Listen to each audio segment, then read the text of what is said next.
Good morning and welcome to another episode of New to Mythics Live. We are live this morning and I'm struggling, man. I'm feeling it. I've got kind of a scratchy voice, throat. My eyes are a little man. You guys look fresh other You than always sound beautiful to Brett. me, Greg. You're fine. Me and Brett are thank you guys so much for being here. I really appreciate you guys. I know it's kind of early. Some people are not morning people. Well, I guess me and Brett are early when there's a good reason to be up early. Brett and I will be hitting those lines and meeting friends and congregating, waiting for the doors to open. But anyways, thank you guys very much. We've got Paul. Good morning, Paul. How you doing? Good. How are Paul you? is new to the New to Mythics group. We did a show last Tuesday. We taped it before that, but it aired last Tuesday, and we had a good time. I think we talked more after it was done being taped than during. But we had a good time, and also had you on the Swig special. So thank you, Paul. I appreciate that. Thank you. I'm looking forward to the Swig thing. Yeah, heck yeah, man. It's going to be awesome. We got the super talented Rick over here. How you doing, Rick? Good morning. How you guys doing? We got one more entry here. Brian Lynn, fresh out of the work location. I made it. Appreciate you, man. Thank you so much.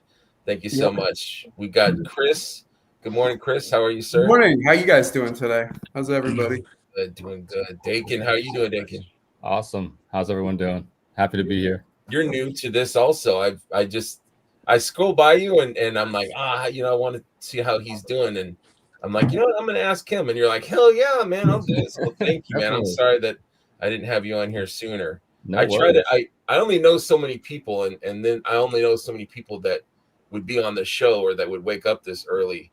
And so I try to rotate and have Curtis every other show because I know he's a guaranteed waiting for me to ask, but I try to have other people also on the show because I like to hear different opinions on the topics that are newsworthy. We're talking Mythics, so it's easy to get up early for that. That's fun. Absolutely. Brendan, how you doing, Brendan? Excellent. How's everything? Good. Thanks for joining. Brian, Always. How you doing, Brian? Did you have a long night last night, Greg, after your bachelor party? Was that the problem?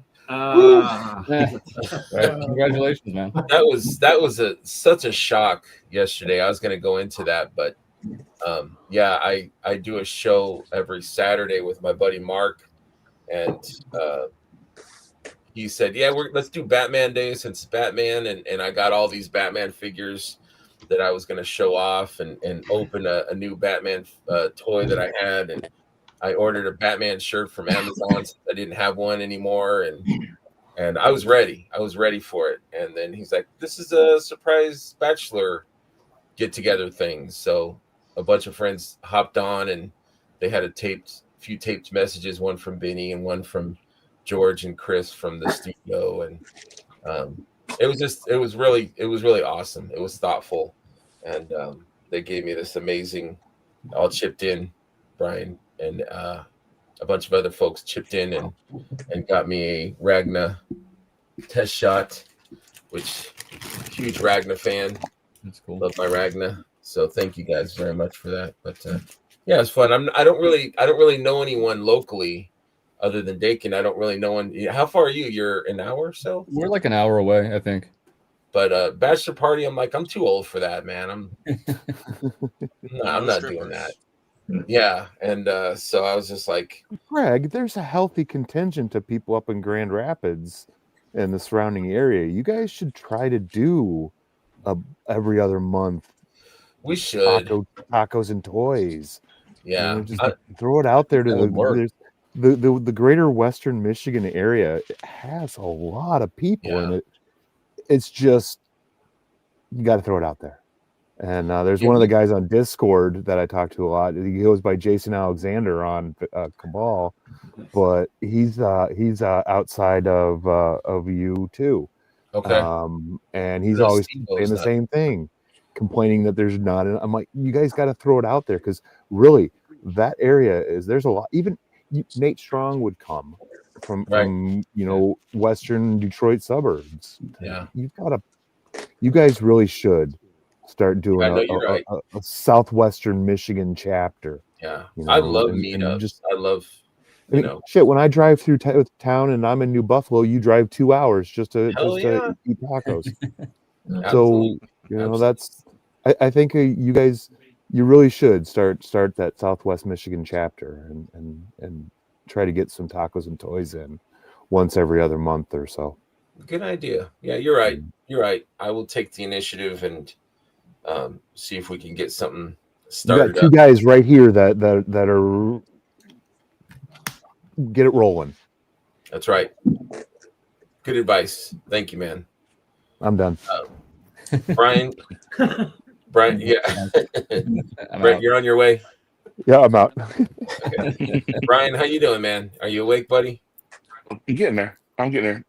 I'll chime in about 10:30, 11 o'clock. So. Okay, sounds good. Towards the end of the show. Yeah, like I'll start to hit my peak when it's like, good night, everybody. All right. Thanks, everyone. I wanted to do some shout outs to the people that are in the chat. Good morning, Mike. I had a great time. Mike hit me up a couple nights ago and said, hey, I've got a show idea for your regular weekly show. And I'm like, please, because I have no ideas myself about anything. And so he's like, let's do a show about what we think might be good legacies figures for the new line. And I was like, that's a great idea. So he had his notes and everything, like he was ready. So we taped 2 episodes back to back, and that will I can't wait for those. Not this weekend or not this Tuesday, but the following Tuesday. But Mike, that dude knows so much about, I mean, he's been there since the beginning, or almost the beginning, I think. But just knows so much about the lore and the parts and the figures. So I was just listening. I'm like, dude, run the show. And so we kind of went down we went from the Kickstarter to Soul Spiller, and kind of like what his thoughts were of why this figure should be legacy and this figure should not. And probably 98% of what he said I agreed with. And he surprised me about Ragna being someone that they should redo. I was not expecting him to pick Ragna, but he did, and I'm like, bless you, sir. Thank you for that. And I wouldn't be surprised. I know that Eric has mentioned that that's probably not his proudest figure. But it would be nice if he, did like a second crack at it and tried to, the colors are there. The idea is there. It's just not a female dwarf. It looks like a goblin. Trying to find the one that Brett gave me. I think you gave me like my first Ragna. I did. It was incomplete, but I gave it to you. Yeah. Yeah, here she is. And she was one of those like slow grow on me. Like I was like, yeah. I like her. And then I don't know, just something happened where I'm like, you know what? I love this figure. She's definitely different. Like she's outside of the realm of everything else. She stands out as a unique one. So different, yeah. I love the idea. If you do a V2 of her, or even a Legacies, if they go that route, like it would easily elevate her status. Right? As cool as she is already, I think anyone that looks at her as not being something special, be like, oh wow, we should. Yeah, she's definitely something cool. So, and we're gonna get into this about Legacies, but my thought was, Legacies is kind of open to whatever possibility, in that Jeremy is the one that's kind of writing the lore. And so, a minor character could become a major character, and that could be something that, they want to kind of like my favorite figure, Azza, like he wanted to make her, like fill out her story and make her more what's the word I'm trying to find? More important, I guess, to the story. Well, it's like Delphina. Look at Delphina. What did she come out in Ashes or in Advent and Decay? Yeah, I Is that think when so. she came out? So in Advent and Decay, you had Delphina. She was young. Blah blah blah blah blah. In Einsamall's story, she's now a general. She's older. She's more powerful. She's more into the current story. So the current story could have a V2 of her as a progressive V2. Right. Where you wouldn't do a legacy V2 of her because she's still in the story and still important. Got to take into account who's not in the forwarding stories, but still important in the old stories. Right. And that's something that interests me about legacies. Is it stuff that we loved, or is this a second chance? Is it all of the above? What's you guys' thoughts on that? Like, what's your hopes maybe for legacies? I don't think they would necessarily exclude characters that are not important to the lore, though, right? Because I think as fans, we have some favorite figures that Jeremy has said, like, well, this guy's not so important to the lore. But I think if it resonates with the fandom, I could see them doing an update. Right. Yeah, fan favorite versus a story favorite. Yeah. And it's a great chance for them because there are so many people that are just like a year or two in that don't have any of these old figures. Right. And even though they would love first crack at these guys, and then there are people that have been around the whole 10 years that would still like the updated versions. Right. With the better bodies, the better articulation and everything. So I think everything's wide open. And like Jeremy was saying on his show last week, that even he was shocked how quickly they sold out. And he was maybe trying to accelerate and maybe add in a few more waves where I didn't think he was going to be able to. I think they're going to even put in, I don't know how many waves they had planned, if they were going to do like 2 a year, 3 a year, but he was kind of saying that, they're probably going to accelerate that and do even more waves, because I can't imagine anybody's not going to want every one of them for one of the other reasons, for an update, or I've never had this figure. Or parts. Right, or parts. Yeah, or parts. Definitely parts. Yep. Oh, Chris, you're muted.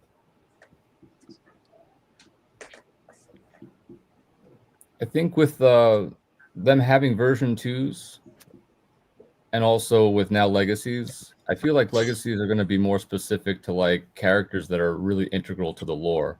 Like version 2, characters. Like to me, like a Ragna, I feel like she would be more like a version 2 option if they choose to continue doing that. Right. Or maybe the legacies becomes version 2 plus like the main characters as well. Yeah, that's a good point. Yeah. So who knows? It depends on what they want to do, but they have both of those umbrellas to play with. Right. But legacies, as I understand it, is going to be like the really core characters to the lore and updated versions. So. Okay. Chris, did you have some thoughts you were gonna? No, I was just gonna say that parts and just characters to fill in. I mean, like there's a few characters that I need to fill in, and I'm sure so many other people do too. And I think they have a history of not boxing themselves into a corner. So I think it's going to be all of the above. I think they're going to be able to say, let's change this next round. Let's do characters, So that's kind of exciting. Absolutely. I agree. Paul says, good morning, everybody. Freaks is here. What's up, Paul? Jesse Marshall. Good morning, Jesse. Appreciate you stopping by yesterday and supporting. Thank you, sir. William, bright and cheery. Good morning to all. Good morning. Good morning.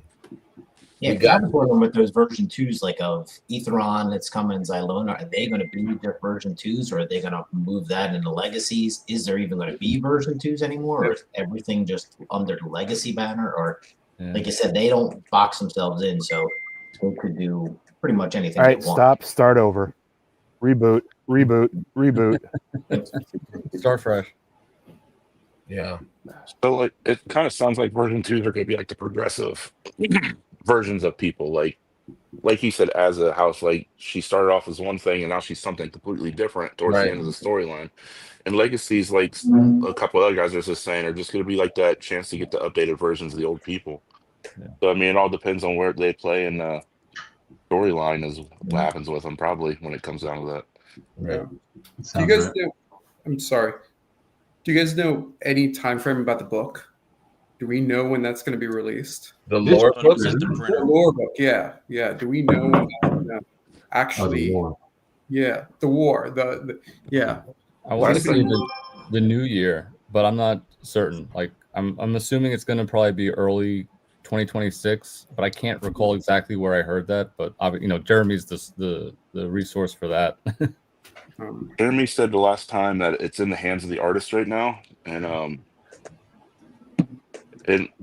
I mean, David's mentioned that he's working on it and stuff, and he's got a lot of stuff to still do on it. So I mean, it's probably going to be middle of next year before we even get like solicited for it.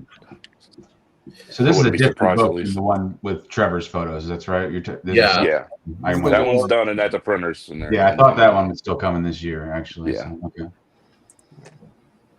Yeah, that one's being printed now. I think is what he was saying. Terrence says, I'm here for Robin Day, celebrating sidekicks like me. Gina's sidekick. Got some friends here. What was that club they had? My wife is more popular than me. Right? I'm a member. Brian knows Stacy all about that one. Yeah. Stacy outranked me now. Oh, Murder real asked me to quick, come on. He's like, as long as you bring Stacy. I was like, damn it. the resource book of all of the mythics that have been for the past like 10 years. That one was the one I was speaking incorrectly. That's the one that I think was supposed to be at the beginning of this year, with all the photos. This one was solicited at the beginning of this year. And it's supposed to be out summer. Yeah. The lore is still. Yeah, the lore one, that's not first quarter next year. I think that we don't know at all just yet. Yeah. I'm really excited about the lore one. I mean, the coffee table one is going to be an awesome book to, sit and enjoy. But the lore book, I'm really the most excited for that. I think definitely. I'm excited to have the Euro Legions Mal read a chapter a week for the next couple of years. I totally hope agree. it was something like that. So That would be looking great. for that, yeah. That's gonna be Ever since that Izamal reveal where he popped on and started reading it, like Stacy and I flipped for that. That was like so awesome to hear him reading it. Yep. What's cool with Mythics? How it's its own IP, right? Like they started from just making action figures, where typically any action figure line is from some other source that starts off like a cartoon or like a comic book or something like that. Mythics didn't have that. They just had, they had one comic book, right, with the Kickstarter, but they put out all these action figures and they become popular on their own merit. They didn't have any like resource of lore, maybe a few things here and there, but it was more like an online thing and maybe somewhat unofficial. And now that we're getting this book, at some point within hopefully a year or so, I feel like once you have something like that and it starts kicking everybody's imagination into the characters themselves that everyone already owns all these action figures, I think it's gonna like make it a whole nother thing and elevate it, maybe even crazier than it already is. Right. That's why I was asking, because I think that once that book hits, I think you're going to see people who are going to start to get into this, who are kind of casual, but they're going to read that and they're going to read a part and they're going to be like, oh, damn, I actually really need that figure now. Exactly. So, Yeah, I think there'll be a surge in some characters' popularity. And I think, and I know Jeremy is that savvy, but that he will maybe have version 2s lined up for that kind of excitement, Sure. We don't know how often, and that's something I was wondering too about, how are they going to fit legacies into the yearly schedule of releases? They don't want to. They dance on the edge of being too much. When one pre-order ends, something else is coming. We know that.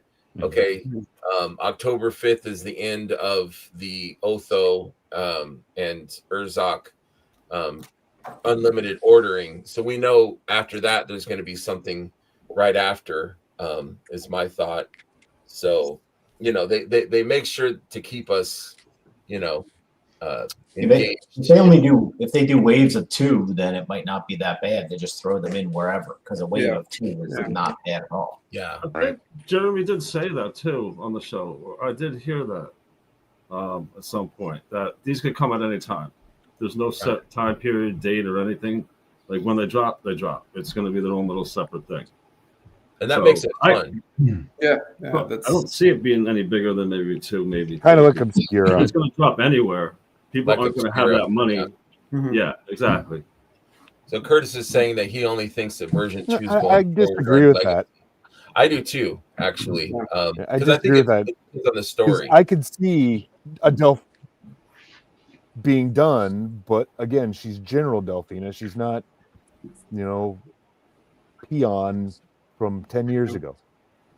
Yeah, and why box themselves in that corner? Why do that? Why not? Then you would want both. I mean, it makes more sense to do it like that, to evolve these characters, and to explore new ideas.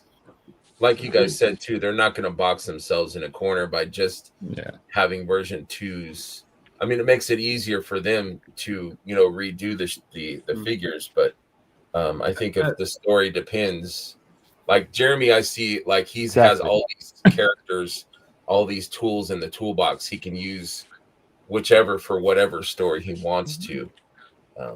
So I guess it's kind of like all legacies are a version 2, but not all version 2s are legacies. Exactly. Yeah. Bingo. I mean, if you think about the story, it travels through a couple of different times now. Version 2s could be a different age or a different position in life for these characters. Artemis. Yeah. Yeah. Artemis Yes, and correct. Artemis too. You're 100% right. There can be a lot more of that. So how many time frames do we have? Like, how many time frames do we have?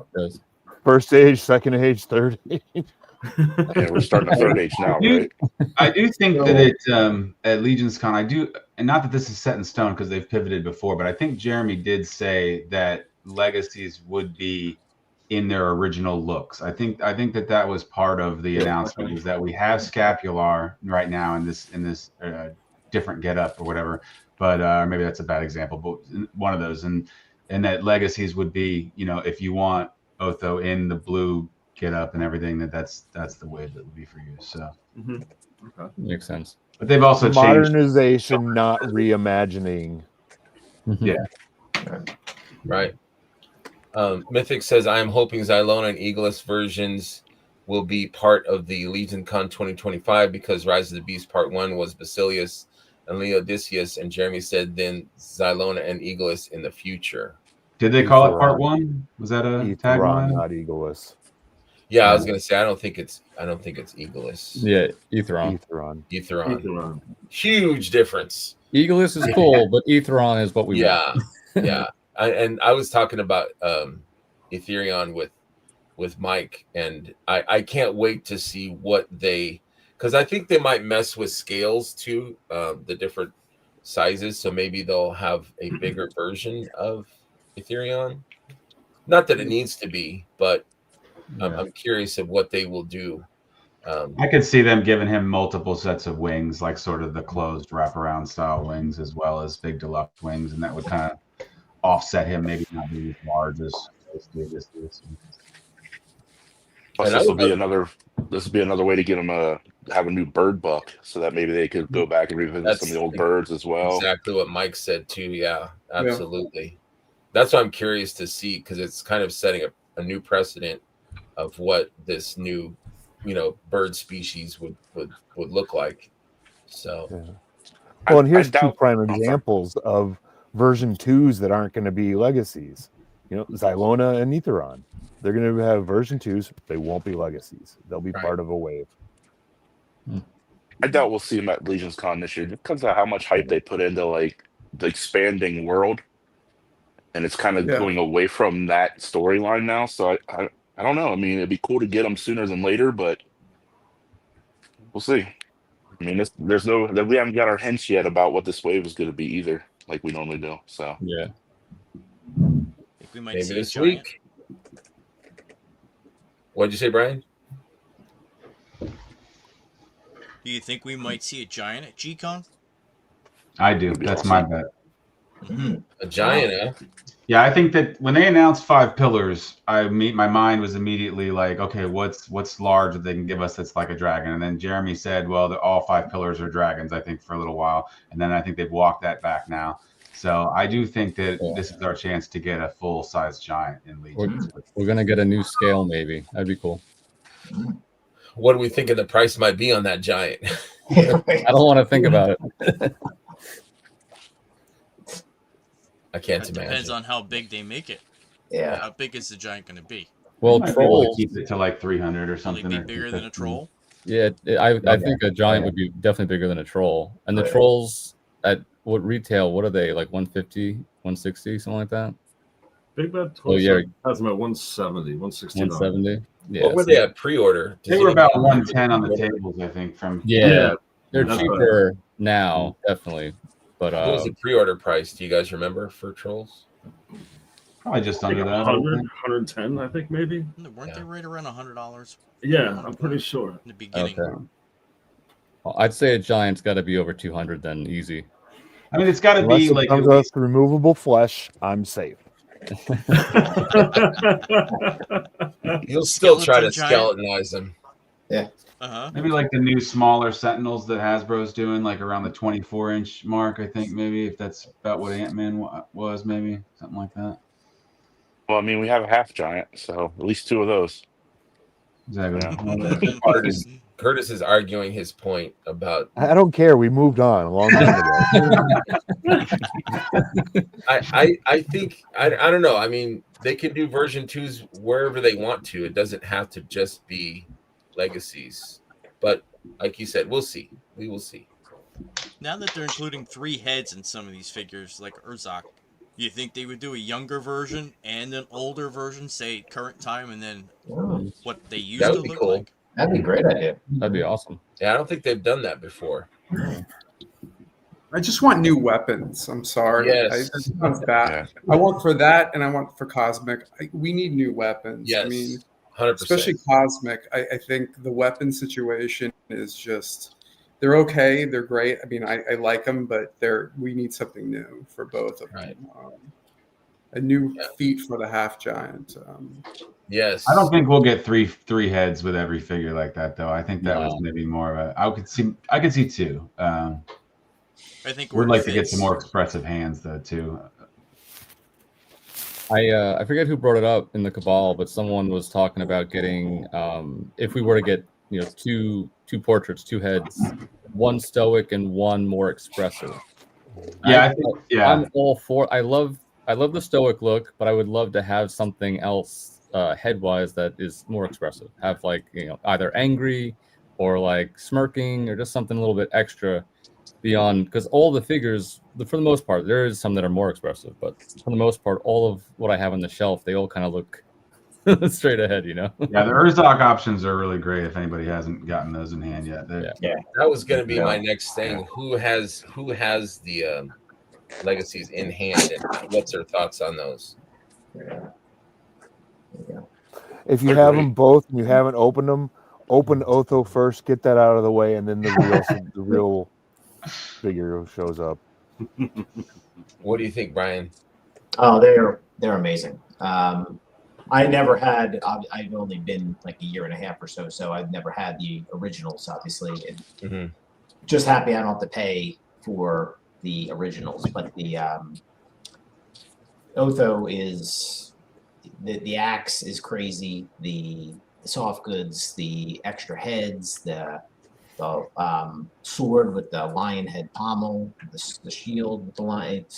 He's phenomenal. And I didn't when they announced the second one, I was hoping for one of the original dwarfs because I always liked those, and I didn't really know a whole lot about Urzak, but he's phenomenal. Like I was hoping with some of these parts maybe that they would start maybe do more like newer versions of Orc Legion builders maybe with some of these parts and maybe make some soldier types. But yeah, they're phenomenal.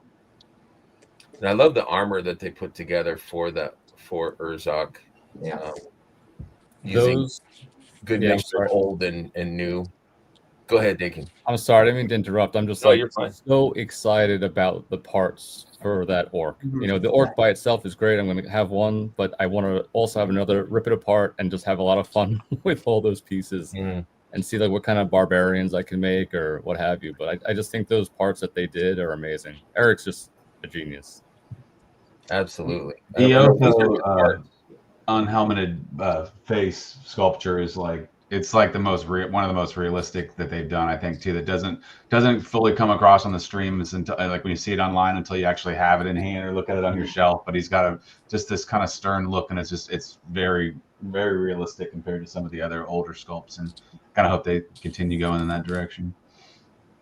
Yeah, I'm just glad we got an orc skull because I'm gonna pop that one off and make a orc skeleton there. Which, God, I didn't even think about that. I haven't. I just haven't gotten to it yet. I've been Did working on not it. think about that. Pop that off. Put that orc skull on there. That's why Marty and I. Mitch, you know, That's right. the minute I saw it, I said, "Oh my, yeah." So, yeah. Yeah, they're great figures. Yeah, I'm still waiting on mine, but I'm patient. It'll come. I am curious though, like, and I've talked about this with a few people. Having version 2s, does that satisfy not getting version 1s? Yes, for me. For me, yes. It does. That's a great question, and I think there's something about the original, the version 1s that were put out. There's something special about those, and for a completist, absolutely, you got to go and get some of those or a good portion of those. But I mean, if you have an original scapular, there's something about that first one that's amazing. Yes. If you get 100%. an original atlas, like there's something awesome about that. But yeah, I mean, I think it does satisfy. Getting the V2, you can easily, not worry about trying to pick up that expensive version 1. But we should still give credit to what's amazing about what started this line. Those first ones, there's something special about them. Well, there's also decisions you have to make now. The line is producing so much at this point. It makes it so much harder. Like when I first started, it was like, okay, I can go back every once in a while and grab something. But now, every month, every couple of weeks, there's something new being dropped. It's making it much, much harder to have the money to spend on the new and go back and spend on the old figures. With the production My of the new answer ones, is you're getting very at That's simple. the point, man. I have a simple answer. I sold my V1 Urzak to Terrence. I don't. Yeah, so that's where I was going. I don't need the version 1s because that's. I agree. The 100%. is just I want to joke. move forward now. Yeah. And I've been I in it. have, For a while. It's not like I'm new to it. It's not like I just came in. But I agree totally with you, Brendan. I'd rather buy the new stuff. That's just me personally, but I'd rather buy the new stuff. Well, it's nice to have the option now. With the version 2s. Say you couldn't. I mean, I paid for Azza when I first started collecting. She was like 150, 160, 170, and I was like, holy mackerel, what have I gotten myself into? But now, if someone's new and they look at her, hey, there's a great version 2 that's coming that's just as good, if not better. I guess it's just mindset. But it's always nice to go back and get a little piece of the mythic history and pick up the version 1 if you can afford it. Do you guys think that will change the pricing for the older stuff when the new version 2s come out? And how would it change it? I think it's actually going to help grow the line because if there's new people coming in and they're like looking, I really like Otho, but I'm not paying $400 for them. They're going to say, oh, here's an Otho for $55. And once they kind of learn about this legacy stuff and the newer versions coming out, because it's intimidating if you went on to the Sword Horseman and you look at all the characters, like I can't do this, and I just see some of the prices, but in the version 2s and the legacies, it kind of makes it a lot more palatable for somebody new. And plus, think of like what you wind up getting for $55 for an Otho now in comparison to spending $300, $400, $500 on the original one. You got 3, weapon pieces, and you got the figure, and that's basically it. As cool as that is, but what you get now, you can't compare. No, It's kind of it's kind of funny also, is like we're getting to that period now where we're getting so much new stuff every time we get a wave, that a lot of those old bodies that, you know, everybody was sick of back in the day is going to get a lot more scarce. So like people are going to be wanting those bodies for customs and pieces and parts. You know, that night body from the earlier waves was way overdone, but at the same point now we're nowhere, we don't have them active as much as we used to. So it's Right. going to be to the Now point it's where a people are going to classic. want those. Mhm. Yeah. That's it. Classic version. Do y'all We're think so some of these? far- Go ahead. Go ahead, Brandon. No, I just figure we're so far down the line now. There'll be a point where there's going to be a nostalgic part, and how Yes. many of those pieces have been torn apart? Do we Yeah. actually know how many full figures are still left of each one?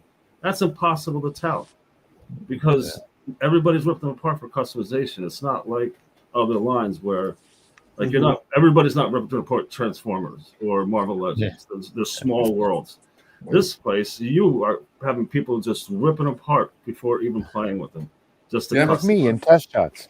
So how many, in theory, are left? And when now we hit down to 15, 20 years down the road, those figures become scarce.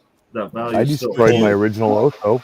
I don't know. I don't know about. I mean, I agree with you about scarce, but there's people who've, who have plenty of these figures tucked away. There's plenty of these people who have stacks of these. I have a bunch of figures that I bought extras of for customs that I've been sitting on, and it's not that I'm, they're none of them are super rare, but they're for their parts. But you're right, as you use them, but I don't think they're going to be super rare. It's not like, but the commonness of them, you're not going to be able to pick them up easily. You're going to have to really kind of search a little bit, unless you know somebody who's selling a lot of parts. Right. Each time we add people to the community, some of those people are going to be all-in collectors, and they're going to go back. So there's going to be a percentage of new that are always going to go back and get those old figures. I can't see them saying ridiculous price, but for people that hold these figures for value, I still think there'll be value in them later on. No, I agree. But I just think that there's going to be so much. I think there's so many people who are already thinking in those lines. This is not like it was ago where people, you know what I mean? I think there's so many people who are so savvy about this stuff who know that certain things are going to be a little bit harder to find. The Valiant Knights. I think there's people sitting on a bunch of those here and there. So, Good point. So much, I mean, you want out. So, I think, but I do think there's going to be a huge surplus of these things. I think that All Stars 5, I think it was, or was it All Stars 5? That's still readily available everywhere. I think some of these figures we're going to see for so long that are just going to be floating around. But I think All Stars 5 also was the last wave where folks thought that, you can't go wrong. Like you can buy any Mythic Legions on pre-order and double your money when they come in. I think a lot of collectors felt that way up until I know folks that bought a dozen Boreas because Valius was going for 120 or something, and now that bubble I think burst a little bit, and then the production became such that you can actually buy figures on any day of the week, which is amazing as a new collector, because I got in line like 22 or something, and past the initial reinforcements wave that I bought, there's nowhere to even buy Mythics. I can't. You have to go to eBay or something, which is for terrible prices, so. And I like too what they did with the Xylernian that has the old school fabric chest piece underneath. I think that's cool. Like that wasn't necessary, but it was cool that they did that. And then they also gave him the plastic, the loin thing and fabric. So it's kind of like they gave us both, the upgraded and the old school. And I would love for them to do that again. You know what I mean? Like give us maybe a knight that has, well, I guess it couldn't because of the, it wouldn't fit right with the old chest piece, with the newer parts. It might look funny because of the gap or something, or the ball is a different size. The height. Yeah. So you can also just I've gone to Home Depot and just bought some like rubber thin grommets, like the size of a quarter or whatever, and if you just slap that on before the waist piece, then it uses up that extra little height on the ball post, and then you can pop it. Another thing that works are those little hose washers too. Oh yeah, that's a good idea. You can trim them down and put them in. Same thing as you were doing, Rick. Yep. It works. It works perfectly because it gives it tight, but it gives that flexibility to still spin the waist. So I hope that they do that. Like, give us more of some of the old stuff, mix it in a little bit. You know, it's kind of like a little nod to the past. That this stuff is still good stuff. You think it would be smart to maybe revisit that original armor with the crisscross pattern that they used through pretty much the whole first Kickstarter? Do an updated version of that, something similar but different. I would love to see that. That would be good because that's basically what Urzak's new torso is an update of the Magnus torso. Are you talking about just like the 08 Attila torso? Is that what you're talking about? Yeah. Well, the one that Urzak used first. Yeah. I mean, the rivets are smaller. All the details have been kind of shrunk down to fit more of the scale. Yeah. One thing that would be nice. Better details. That would be nice. If we could get a tunic that is in like the same texture as the sleeves, maybe even with a little bit of an open front with the crisscross threads or something like that. That'd be nice to get like an updated like non-armory torso as well. Maybe we'll get that in Legacies. I love that helmet. Yeah, that looks great on there. Good eye. I didn't know. I was just talking to you about that yesterday, Brett, seeing as I don't have my Otho yet. I thought that they both had the plug for the dreads. I didn't know that one does not have the... Oh, I didn't even see what you did there. Yeah, good eye, huh? Yeah. But that's smart. He's got little buck teeth. You got to wick it over. The thing I did with the one with the hole for the dreads is I just okay. Oh, okay. That's cool. The shield boss pops in there. Oh, nice. That's cool. Awesome. See you, Guesagway. Have a good one, buddy. Later, G. Hey, G. Hi, G. Terrence and G Conway was going to be a bunch of mermaids. We'll see. My girlfriend would love that. Fiance would love that. So. William had said that people are still scrambling for the barbarians. What do you guys think about that? I think that itch has been scratched, but people that don't have access to being around cons are not as able. Especially with that armor, it's going to be a lot of barbarian type parts you can get. It's going to kind of ease that a little bit, especially with that Magnus body there, with that Magnus head. There's a lot of barbarians you can create out of there. So I think people will still want the barbarian, especially ones that can't get the cons. But I don't think it's going to be as crazy as it has been earlier in the year. I'm going to hold off on getting some this weekend only because I'm getting boots. That's all I wanted. What was the boots? Right. So I'll be getting boots at Legion's Con. So yeah, totally cooled on getting more barbs.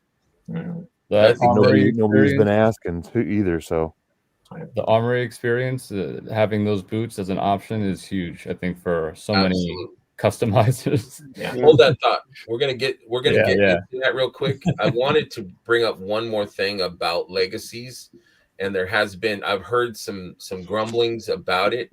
We mentioned it briefly, but the price. How do you guys feel about the price of 55 each? What's your thoughts? May I start? Yes, of course, sir. Okay. Two things. Number one, in production, you have economies of scale. If I order 5,000 units, I get one price. If I order 2,000 units, I get a different price, often more expensive. If I need 5,000, but I split it into 2,000 and 3,000, chances are I'm paying the 2,000 price for both of them. Therefore, increasing my cost of those 5,000 units to more than if I could buy all 5,000 at once. That's part of the cost increase. They split the run. Okay. Deluxe packaging, new tooling, $55 for this. Yeah. So why do you think, Brett, that they split the run? Why? Just so they could get us some before the end of the year? And so they don't short the run. Like, yeah, if they were to do it all up front, they could end up running too few. You know, if Yeah, they I mean, like the Skeleton Legion builder. Let's say they made 5,000 of that, and they vastly underestimated demand of that thing. Right. Yeah. They could have made 10 and sold them all. Yeah. I But don't see those on the anywhere. same thing, you know, it could be a Lando Calrissian peg warmer.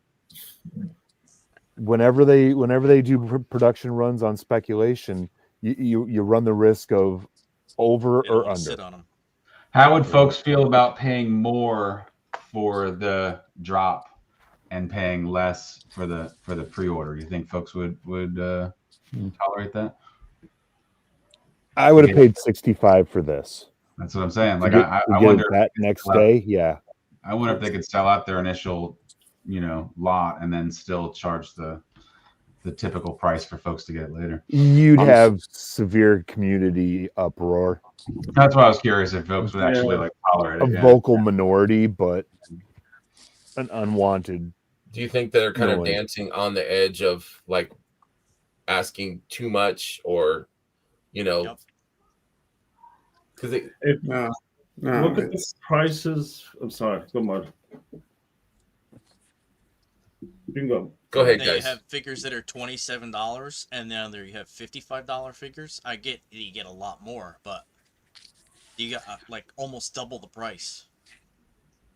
Well, that's what I was going to say. Now, with Marvel, with Hasbro upping their prices, you're going to pay almost $30 for a Marvel Legend. What's the value in a Marvel Legend versus the value you're getting in a $55 figure? That's what you got to look at. Today's prices.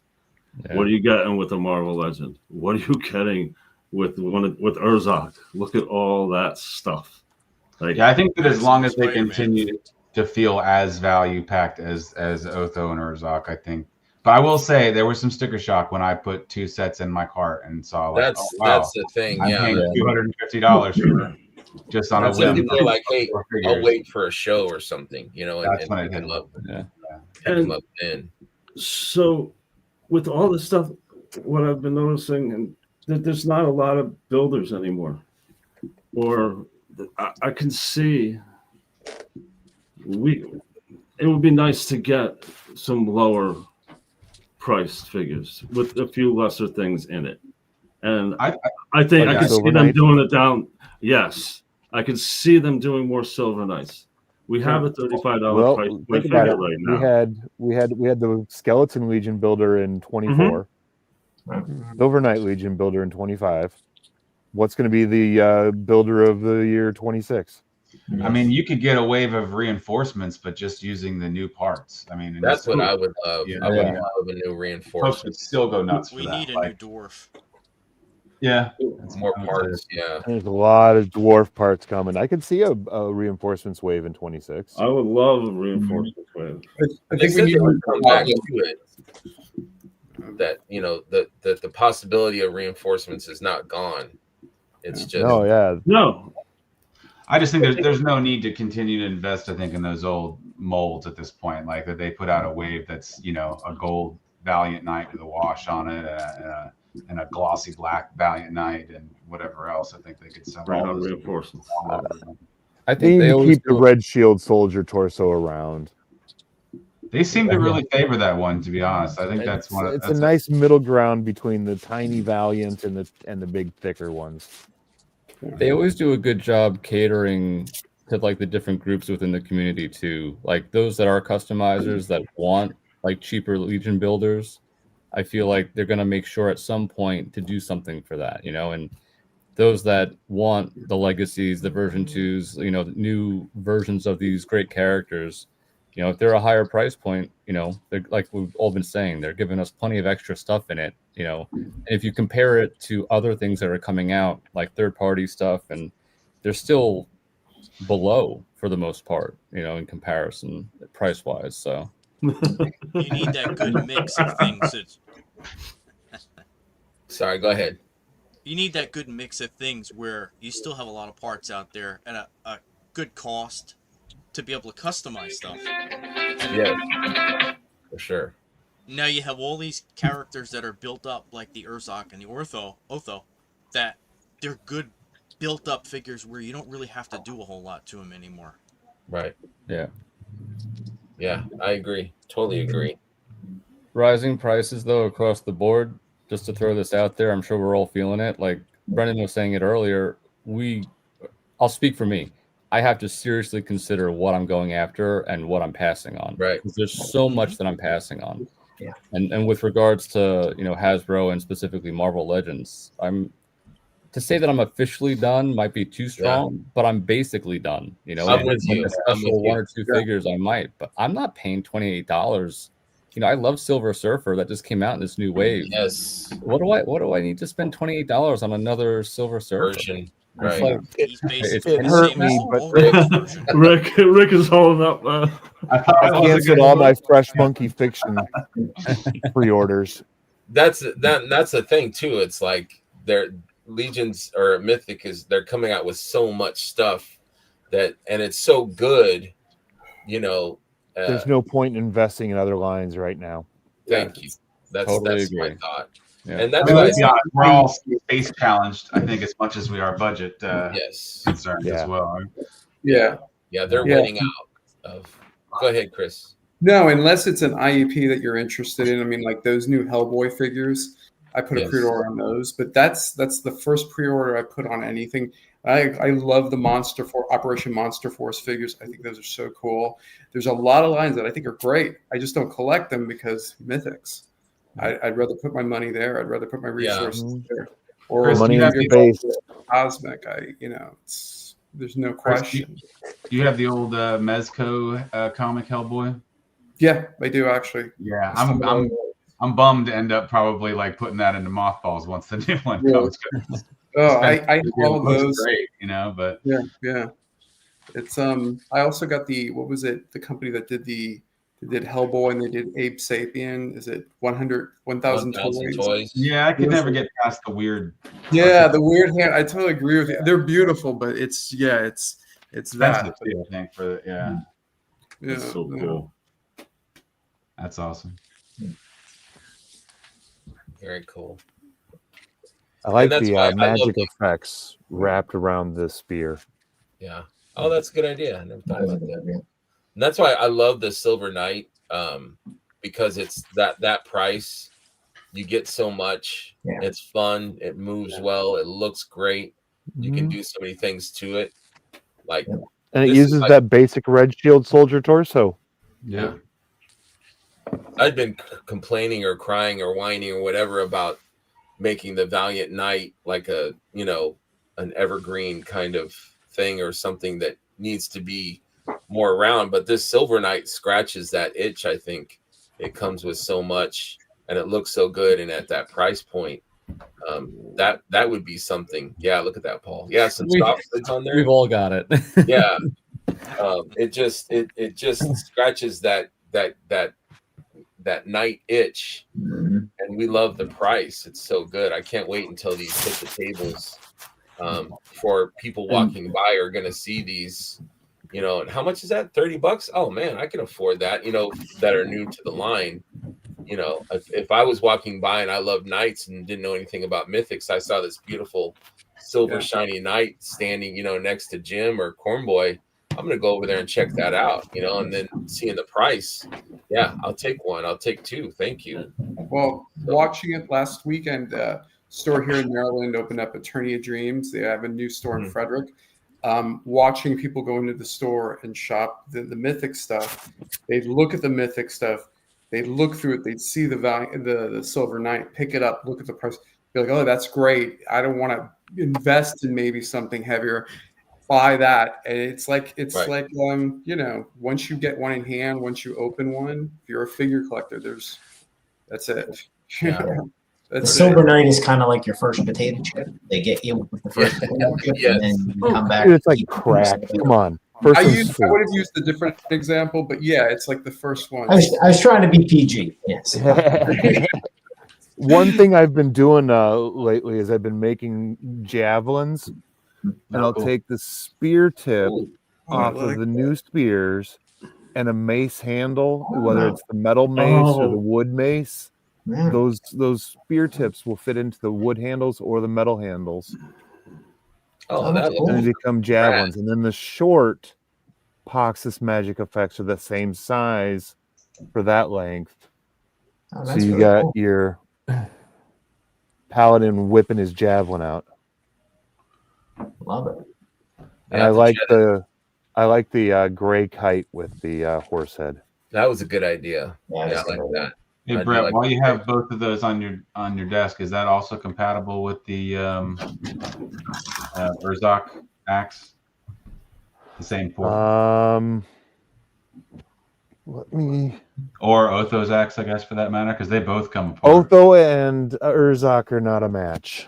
Oh, really? They are not. Annuals don't line up, really? Oh. Nope. One the Otho is much bigger. Did anybody have like a 1 or 2 figure list of potential upcoming legacies that they were thinking of? I got 3 I want. Let's hear it. Morgulus, I think that they're gonna Malleus, and Brother Mandibulus. Mm-hmm. Yeah. I mean, they're all All super important characters to the lore. Yes. I feel like those will all Definitely come. need to look at. I mean, Oh, I think I'll Brother add M is a Tibius great- to that too. Rick, Spear? yeah, Oh, cool.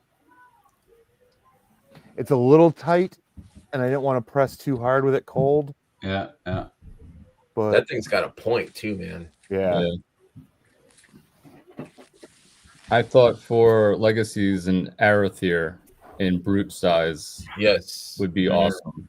Now Yeah. that they have that scale, and he's the original one of the 4 that they put out. I'd love to see him larger scale.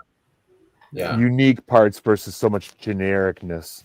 right. Definitely like the perfect spot to slot him in too, so they don't have to put him into a wave too. So Yeah. What about you, Paul? What's your thoughts? What would you like to see in legacies? It's a good I'd question. like to see a second version of Asterion. yeah, Something a little bigger sized. Yeah. Brute scale Now that they have the Minotaurs would be hooves. nice. Mm-hmm. Maybe use some parts from the Jersey Devil. Mm-hmm. There you go. It's a good idea. How about you, Rick? I was kind of wondering, do you think that they could get away? Like, do you think the plan would be to make some legacies that use, for the most part, all parts that we've gotten at this point? They may be pretty new, that they're in Rising Suns or that they're in like latest waves, but like, I mean, I could see them doing a Torgan just by doing a head sculpt or two head sculpts and tons of new stuff that we've gotten recently. Or Calavius, I could see them doing Calavius pretty easily with an unmasked head sculpt, and maybe that new helmet that comes with Atlas too. There you go. Yeah, for sure. How about you, Chris? Tibius. Tibius isn't going to mention much, but I hate the belt. I think like those legs could be updated.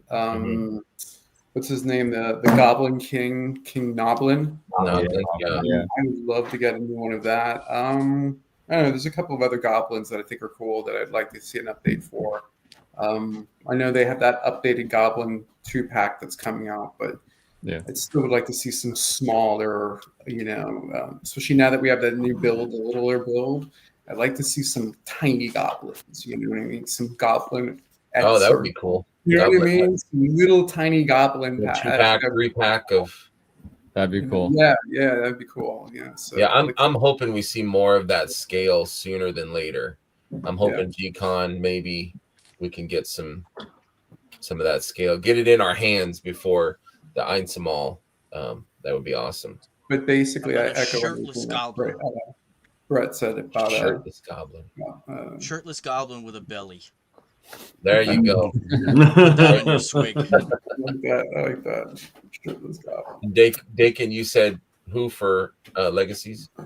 Arathir would be my number 1, but in a larger scale. I want to see him in brute size, and absolutely. I think I want to see the horsemen around him. Exactly. Yep. Hera, I thought would be great as a legacy. Great, yeah. She's so hard to get, super expensive, and she's a huge name character, right? With the convocation. So, and then Jorund and Halmir, I would love to see those 2 dwarfs get a legacies.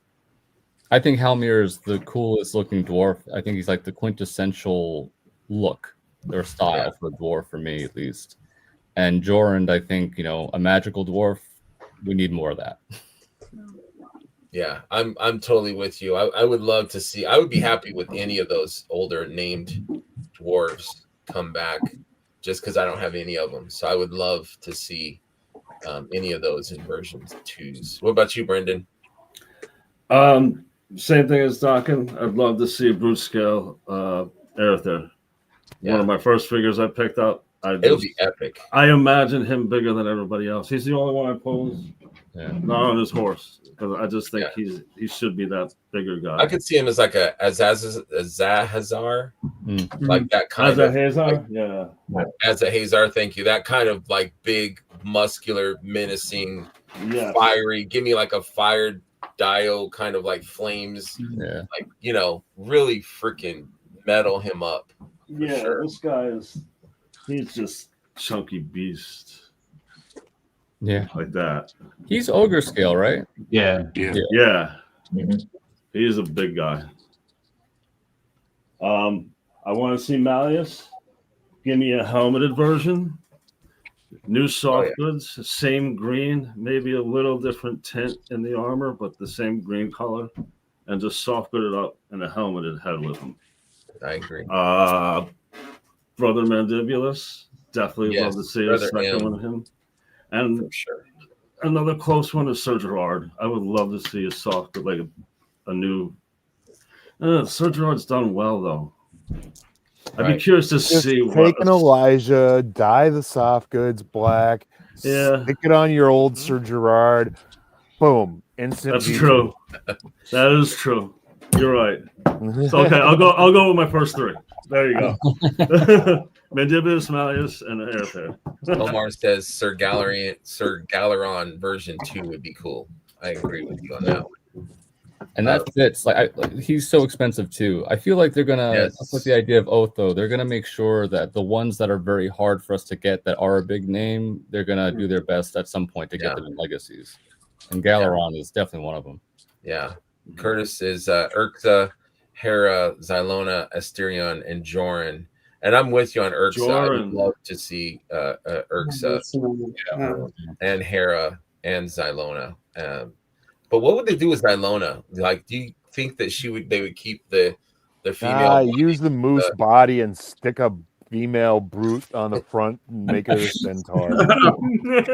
I think that would be cool with a deer instead. Well, I mean, I'm just thinking reuse of the tooling, Brian.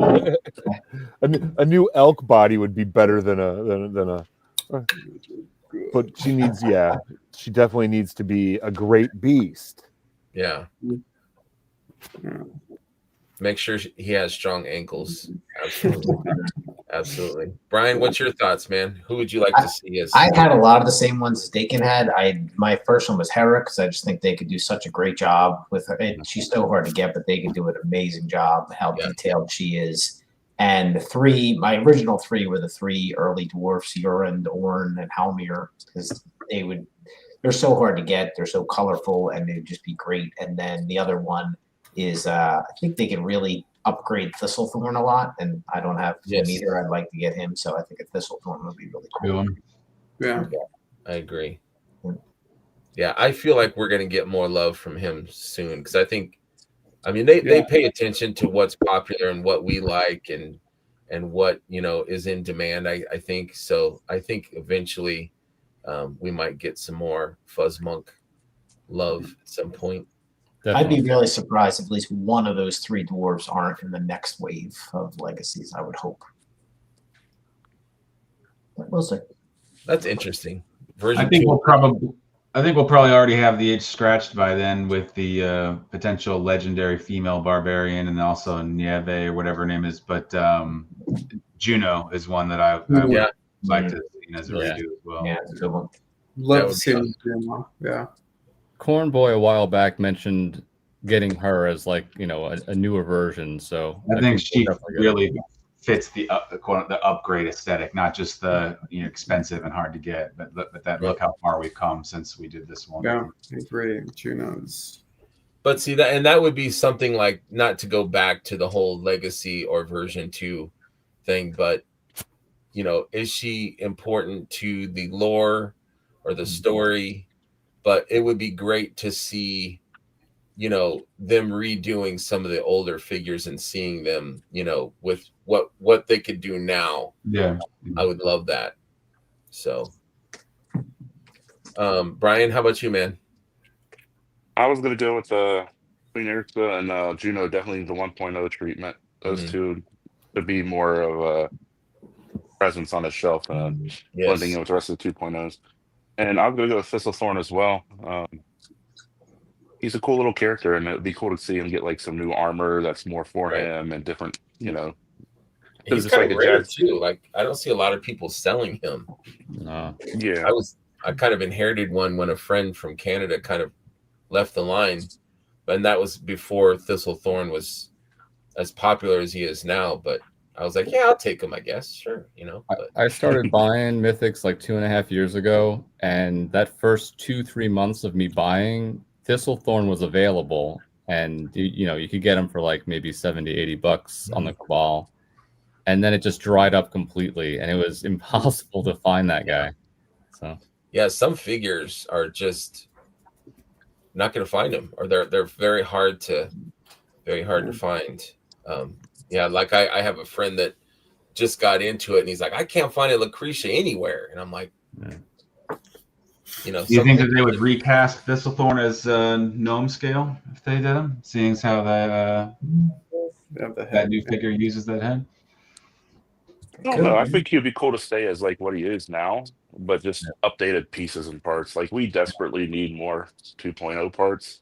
Yeah, for more variety for the females as well. That So, I mean, chest it wouldn't be. I get tired of. That's got the different levels of, you know, it's like and it also has the neck kind of jutting out on it as well, like from the so you can't use it really for an elf or something because it just looks kind of a little more goblin like. It's such a fun head sculpt though. I love that. It is, but I would like to see bare hands and bare feet would be nice for that figure. That would change that figure completely.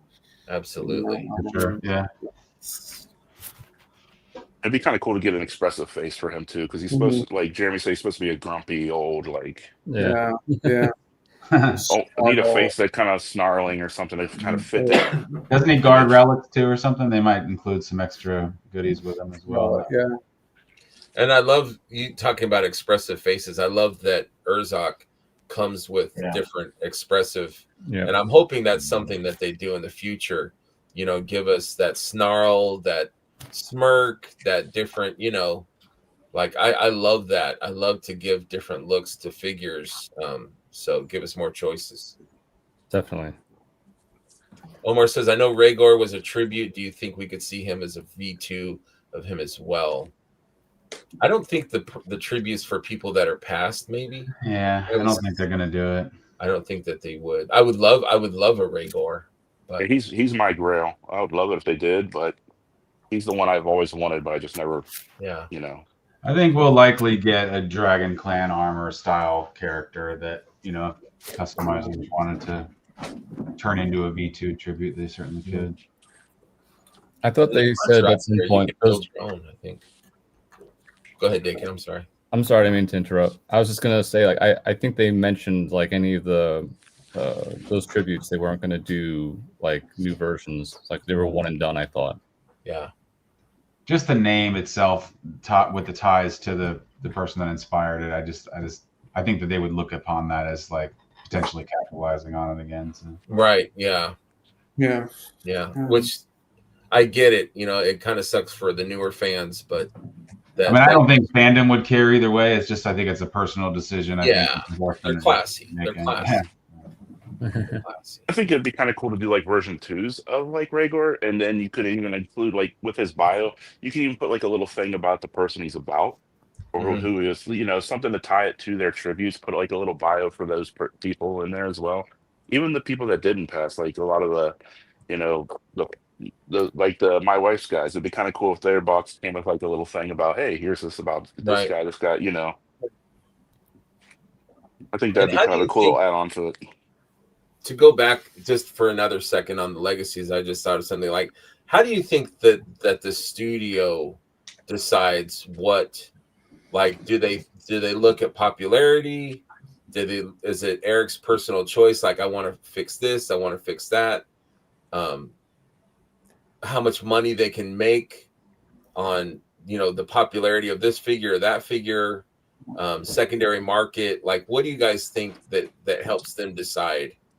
I think all of that. I really, if you take Otho as like a specific example, they've heard the community talk about how much they want that figure because it was a lot of people didn't buy it initially. They like passed it over in that first Kickstarter. So it was a rare figure to begin with, and an important character. So I think they recognize, okay, it's a huge cost on the aftermarket. No one's buying it for $400, $500, $600, or very few people are. And it's an important character. So I think it's a combination of, can people get it, at an affordable cost? And if not, and it's a big character, we should put it out there for legacies. Yeah, I think they definitely pay attention to wants and popularity of the character for sure. Anyone else have thoughts on that? Yeah, I think it's also part, like you were saying, it's probably part of what Jeremy wants to do with the lore. If there's anything else he can add into the lore and important characters, and it might be Eric, if he wasn't happy with what he did the first time, if he wanted to update it. Like you said, yeah, he might say, I really want another crack at this figure and update it and really kind of show what we can do with them now with the technology and everything. So I think that's part of it. They may also balance out like the heavy hitter reveals with the, you weren't expecting this guy in the way reveals as well, instead of just hit. Because Otho is obviously, that was if you asked any character you want to see brought back, I think that was the easy answer. But I think I don't think they're going to want to front load the line with all of the biggest and baddest characters. Yeah, give us some random, a random character. Give me a Gwendolyn, give me a an Elaine, or just something different, something that we're not expecting. Is this the standard packaging, you think, across the line, or as opposed to these being special initial reveals? I think it's box going forward. Yeah, I think that they'll keep that box for a while. The premium packaging, the premium. We always pay extra for special packaging, even if it doesn't cost them anymore. Right. Yeah. How often do you guys think we'll see the legacies?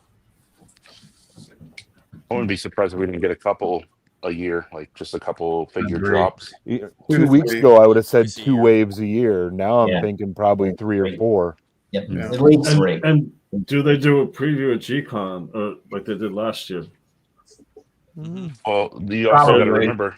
I think G-Con will probably hit on all of their various channels of things, whether it's weird because G-Con won't just be a reveal anymore. It's going to be like the reveal and here's what we're year roadmap. Yeah, exactly. It kind of morphed last year somehow. I love that. Yeah, it was pretty cool. From Sideshow and gives us more shit to talk about, right? Yeah. Like, when is this going to happen? When is this going to happen?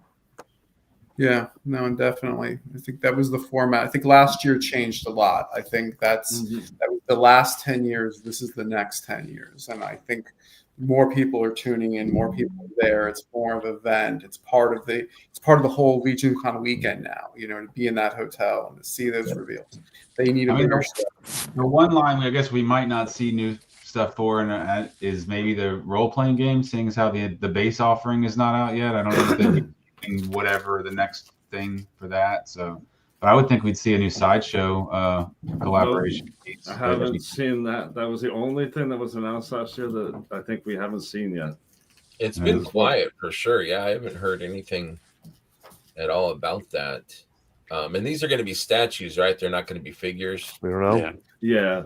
I thought that was one consensus. What if they were 1/6 scale figures? Yeah. You would have my interest. And a lot of your money. Yes. Thank you, Brian. That's true. I'd start budgeting for it right now. Yeah. Yeah, absolutely. I don't know if I'd want 1/6 scale figures. Yeah. It's too much room. It just depends. It depends on who it is. If they really get, if they pick one that Then you I'm know, going a to get must 2, have. and then I'm going to get 3, and then I'm going to sell my collection of mythics and just buy 160 I scale feel like they skeletons. wouldn't. No, Especially if I they're feel like that comes skeletons. too directly with legions right now. I don't think that they're ready to do that personally. As an avid Mondo Motu 1/6 collector, I hope they don't go that route because it's a lot of money and a lot of space. Mhm. I haven't seen any small sideshow stuff. It's all been very large. I watch a lot of their painting as a customer. They do great tutorials on painting, and those heads are the size of the palm of your hand. Yeah. They're not painting little figures. So Space is an issue already with 12th scale. So I know, really. I just wonder what they would pick to start out. It's got to be a magnificent piece, you know, maybe a classic character. Well, that's what Dark Four, I would assume. Yeah, it's got to be because like they pick iconic pieces. There's a video out now. They just put together this. I think it's a 42-inch Devastator. Yep, that's insane. Yep. Like, so when they pick these masterpieces. It's got to be something iconic to the. But it's got to be something that will catch other customers' eyes that aren't. Mythic. That's the other part. It has to hit. Yeah, it's a different price point. Yep. Do we think it's going to be sort of like a Dio kind of thing, battle situation, maybe like a character fighting another character? Yeah, maybe. It could be 2 of the characters. Yeah, I feel like doing that sort of like differentiates it from like I buy a figure and I put it on my shelf. Now I've got like more of a scene kind of thing, and it creates a sort of a different product space that doesn't really overlap as much with the right. Yeah, I could see that. You know, I could see like, you know, one of these like a Malleus on top of like a, you know, a mound of skulls or something. You know, could have a swarm of skeletons coming down a scale or a stairs, or Brett's like, okay, anything skeleton. You know, you could have just a big pit of goblins or something. I mean, they could really go all out in a way. I'll finally get my ogre scale skeleton. Oh my god, an ogre skeleton. But I'm curious. I can't wait to see. G-Con, man, I just cannot wait for that. I'm gonna be just driving with a smile on my face. I can't wait to see, like you guys said, the roadmap for next year, to see what's to come, and to see all our friends too. That's as excited as I am for the show for Saturday, Sunday. Definitely, Greg. The Friday morning, I'm super stoked to be there and just see all the new stuff they bring out. It's like the energy in that room is insane. Man, so much excitement. Yeah. Just, man, I cannot wait. So Ox Crew, the all-ins have all shipped. Some people have them. Do you guys, anybody here have the new Cosmic Wave? Brett does. Have you opened it, Brett? I cut open the shipper and the inside shipper and opened Kern Ray, and that's it. That's as far as I've gotten. What's your thoughts on Kern? Oh, dude, it's amazing. I'm not sold on the overcoat. I appreciate the overcoat. I was gonna say, I understand how cool the overcoat is. It's too dolly for. I see. But it's cool. That's one of like on a graveyard skeleton or something, you know. Yeah. What about the actual? I heard there's a working belt on her. Like the buckle actually works. Hold, please. I have not heard that, Brendan. That would be cool, like an adjustable. It was either. I don't know if cinches David was saying it on the chat Friday. Okay. Yeah, he was saying that there's an actual buckle and everything. It's cool. He's afraid to take it out because you gotta like unbuckle it. Comes with a lot of stuff. Yeah, I ordered individually off of that. I didn't get an all in, so I'm waiting on that. Same, Brendan. I'm waiting for my. But Kern Ray is my number one. That's the one I wanted the most. Same. I thought she looked the best for my aesthetic, at least. And the overcoat was a big piece of it. I was excited for that overcoat. Now I'm like, oh man, can I weather it? Don't get me wrong. The overcoat is freaking amazing. But for me, it's yeah. Yeah. But yes, there is an actual belt buckle on there. And it works? Looks like it. Wow. Looks like you have to undo the belt buckle to get it off. And the belt is wired. The belt is wired. Really? Really? That's Yeah, awesome. Interesting. Yeah. Interesting. And so many people are going to break that. Right? I mean, I love it. I think that would be cool if they did allow that, but so that would be that's going to be a QC nightmare if people can't do it.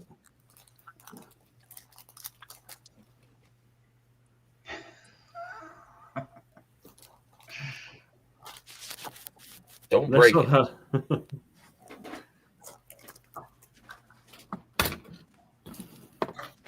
So there's buckles in space, just like Star Wars.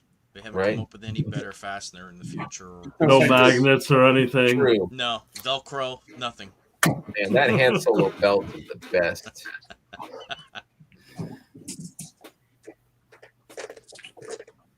What's everyone else's likes for that wave, the Ox Crew wave? Raxian Scout. Throwing it out there. Yeah. That Scout, I love the like the armored pieces. They kind of have like a wood kind of a feel to it. And I think I can mix and match not only for, cosmic stuff, but I can easily use that in a mythic character also. Yeah. I like the mech suits. I think those, whatever you call them, astronaut suits or whatever.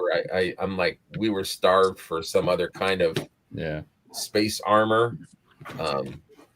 So I'm so stoked for that. I ordered the male and female. The Spears characters. I wish I would have got the dwarf one. I did not order that dwarf one, and I wish that I had. So I'm hoping to pick him up at a table. But what about you, Paul? What's your thoughts on this wave? I think that the dwarf version is really cool. That adds a lot. That piece, those upper. I guess it's just the upper thigh, like a regular dwarf. Are the feet different? I don't think so. I don't know though. I don't know for sure. I don't think they are. No, it's upper thigh, I believe. I don't know if it was Colin or somebody, but somebody had a blast effect in one of the feet yesterday in one of the pictures. Oh, that's cool. Kind of like an Iron Man thing. Yeah, so it plugs in. I don't know what the port is on the bottom. Let's see, Brett. Okay. You could have like a flashing skeleton, Brett. Yeah, that's true. Skeleton perv. yeah. I see a lot of like Japanese import figures that have like jackets now and stuff like that, or that Metropolis Protector. He had like an overcoat. The Clark Kent figure had a really nice overcoat. So I could see that. That's got to be hard to produce, though, man. I can't imagine. Gargoyles did one with Hudson in the trench coat. Okay. Yeah. Not Hudson. What was his name? I can't remember their names. Broadway. Raphael in disguise Broadway has the trench coat. Rick, what's your thoughts on this wave?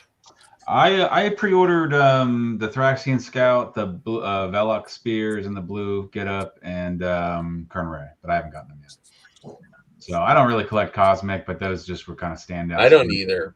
Had to grab not so much, but I think Kern Ray. I think the boots are what motivated me at the time, and we're about to be swimming in boots. So yes, thankfully. And then with the Thraxian, we've got the retailer exclusive. Was it Vernalis Arden Scale or something? Yeah. So that kind of scratched that itch. Although I think Thraxian is got the rib cage cut, I think, whereas I'm not sure if we've got that in other. Oleg didn't have it. I know that. She's got the Marley boots, not the Barbarian boots. Oh, okay. So the lower knees attached to the boot? Yep. And there's 100% a cuff or no cut.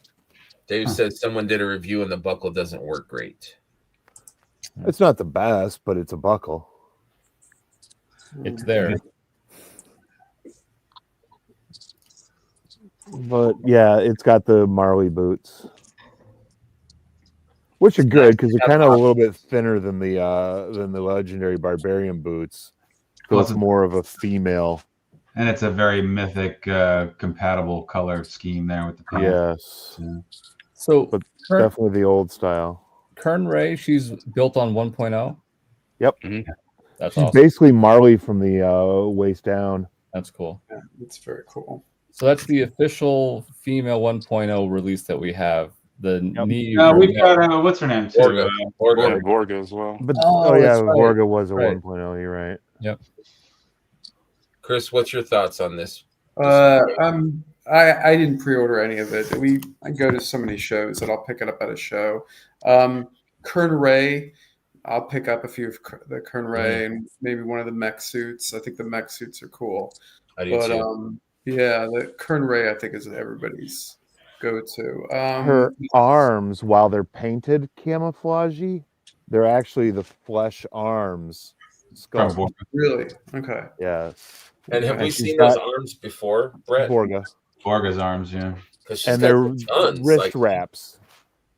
Oh, that was the other good part. She's got like some kind of bluish gray. Oh, okay. I never bought Vorga. And what's her chest piece? What is it? Boobs. Okay. That's Vorga also. Yeah. Okay. Yeah. And Dakin, you said what on the Yeah, the Oxtrew, the Thraxian was the Scout was the most interesting to me, just in terms of a parts thing. I don't really collect Cosmic; it's almost exclusively Mythic. I do have a few Cosmic pieces, but I think I'll definitely grab a Kern Ray. I think she looks awesome. I love the mech droid helmet. I think that's just an awesome piece. Droid, yeah. It's very cool looking. And yeah, that coat, I can definitely use that coat. So I'll probably pick up two of her. The skateback, that animal, like I won't buy that, but I just think it's awesome that they did that. Yes. You know, for the people that, you know, just to have that as an option to kind of create that world. It's such a unique piece, and just another credit to Eric and what he does and his genius. And what you said, Greg, the Spears mech pieces. I think the female and male, those giant mech suits are awesome. I just think this is look cool. a great look. Yeah, I can't wait to get those in hand and see how they move and articulate. I think they said that they're a little chonky, that maybe they don't move like. I mean, I don't expect them to be like Spider-Man poses. But I think they would look cool on the shelf. I love the color choices too that they picked. I like the fact that they're chunky. You know. Yeah, me too. Their feet, big chunky feet. Yeah, I like that. I like that look. Newsflash. Kern Ray has a new torso. Yeah. It is not a Vorga. Huh. She's got the wrist wraps, not the cosmic plug hole thingies. But the flesh is painted to match the head. So basically she's wearing a tank top with a breastplate. Cool. Interesting. Yes. Yes. I just brought up the picture of Vorga. Because I'm like, this doesn't look familiar. Also, with the those Spears characters, I'm not going to do it myself, but I would love to see someone take the male one, the blue suit, and make that into like a Hulkbuster tribute. I could totally see that. Yeah, I think it could work. You know, take some ingenuity, but I think it would be an interesting tribute piece. Yeah, I agree. Place in Sweden, there's somebody working on that. Yep. Would not be surprised. A Marvel fan, for sure. Brendan, what's your thoughts, buddy? I do like them. I like the Tusk figures. I've done a few customs with them. I don't have the complete love for it. I do love mech, and I like a lot of that stuff. So the Tusk engineers, I love the chunky buys. So that I got one of the. I like to call them Space Marines because, especially the blue one, reminds me of those Warhammer guys. Right. Yeah. Freaks just said that Warhammer. Yeah, that's what it gives me, a total Warhammer vibe. And then, like you said, I can't remember his name. The one that fits in has more of the mythic look to him. Like, I want to see. Yeah, I want to mix him with who's the predator-looking guy from the other one, Novi and Liam. Million. I'd like to mix those parts together and see what I come up with. So I like the Cosmic line. I could go to Love It. I support it, but it's just not there with Mythic yet. 2 years versus 10 years. Exactly. Right. Yeah, that's exactly. I agree. It takes time to build it. I appreciate where they're going. Because there's a storyline. So along with this whole Energon with Transformers, G.I. Joe, and everything, they started with Void Rivals, which is a new comic, and that has this cosmic feel to it. It really does. It's interplanetary with these different type. I can see me falling in love with a story like this based on people like that. I don't have a story created in my head or anything to follow yet to truly fall in love with it like I do. Like with Mythics, you can create your own storylines right now, even if you don't know the lore. Based on stuff you have in your own knowledge in past, you can create your own story.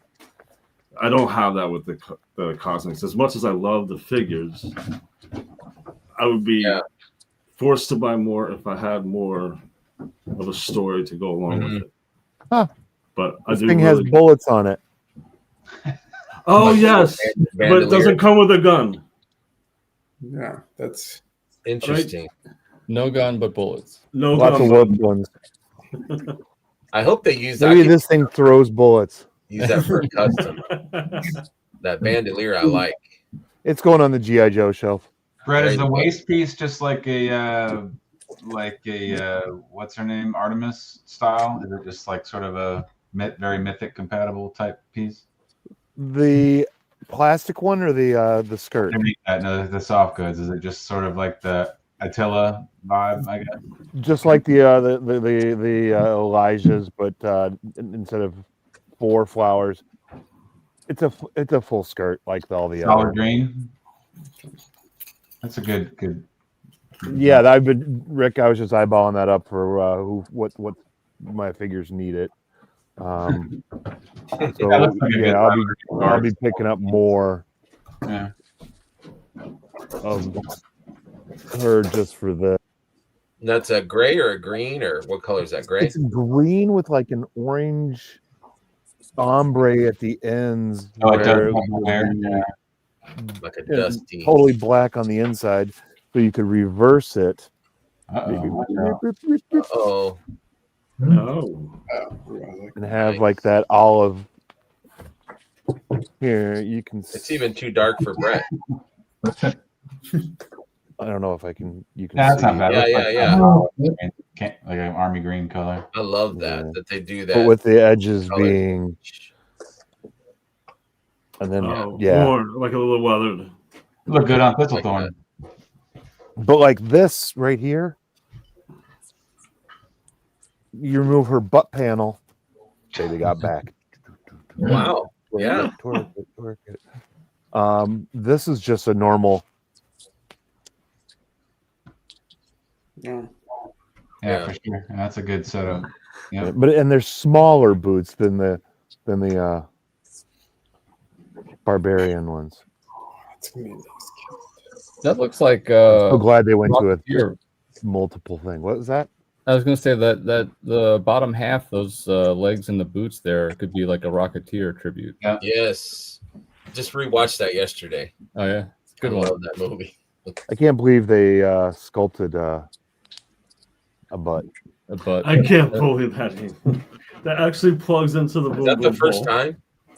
I think Vortex got a butt too.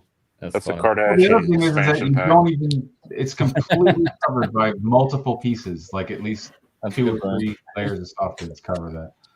Is that necessary, I wonder? I mean, I'm not complaining, but I'm just wondering, is that necessary? Did you need it? Do we need that? No, we don't. But we got it. Somebody's gonna call for a butt pack now. We need a butt pack. Any parts that add to the line, let's just accept it. That's a good thing. Yes. Brett, if you add the waist piece without the soft goods, does it cover it or no? That might be why it's on there, so that you can. There you go. Yeah. Gives you more of a complete look that way. Got it. So it doesn't have that little tail piece to cover the hole, Right. like you would on a Mythic. Although maybe I put that on backwards. Nope, I didn't put it on backwards. Yeah. Okay, that makes sense. That makes sense. Playing with his toys here. Brian, Inverting the soft goods. This is game changing, guys. Yeah, how about that? What's your thoughts on this wave, Brian? I don't get Cosmics just because I collect so many other lines in addition to Mythics, but this is the first. I mean, I've appreciated all the Cosmic waves so far, but this is the first wave where I was actually considering getting some of them because I really like every single one of them that they have in here, especially the mech suits. The mech suits I love. This is game changing Cosmic, guys. Yeah, they really are great. I just, I don't know how I can start another line, like I always say. Easy. Follow me in line at ToyCon, and I'll teach you the ways. I'll be there. So yeah, I'm gonna get right behind. So I'll. Hey, I got you on Mythic for that first ToyCon. So yeah, yeah. The first ToyCon I went to, Brett's like, "Come in here," and he went right behind the counter. He's like, "Give me a box," and you grab the box. I'm like, "This." It's like, does he know everybody? And they gave a box. They gave him 2 of these. You need 3 of these. This guy's 3 heads. You need 2 of this guy. You need. He had me this huge box full of stuff, and I'm like, all right, I'll take out a mortgage, and here we go.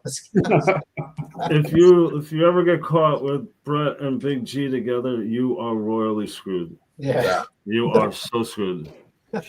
You're walking black out there soft goods. That's cool. Yeah, that black looks good. I like that. Yeah, but these waves look really. I'm afraid if I see these in ToyCon, I don't really want to start buying any, but I'm afraid I'm going to buy at least one of the mech suits, and then it could be a slippery slope. Honestly, Brian, you're safe from this wave at ToyCon. Oh, that's right. They won't have them at ToyCon. Yeah, because the individuals haven't sold yet. They haven't sent out Legion's yet. Con? They'll be at Legion's Con, definitely. Yeah. And the heads packs. Yep. Which I haven't heard a lot. I don't know if they're waiting until they get the Ox Crew out, and then they're gonna, because review copies of the heads pack have gone out. Yeah, people are showing them. Yeah.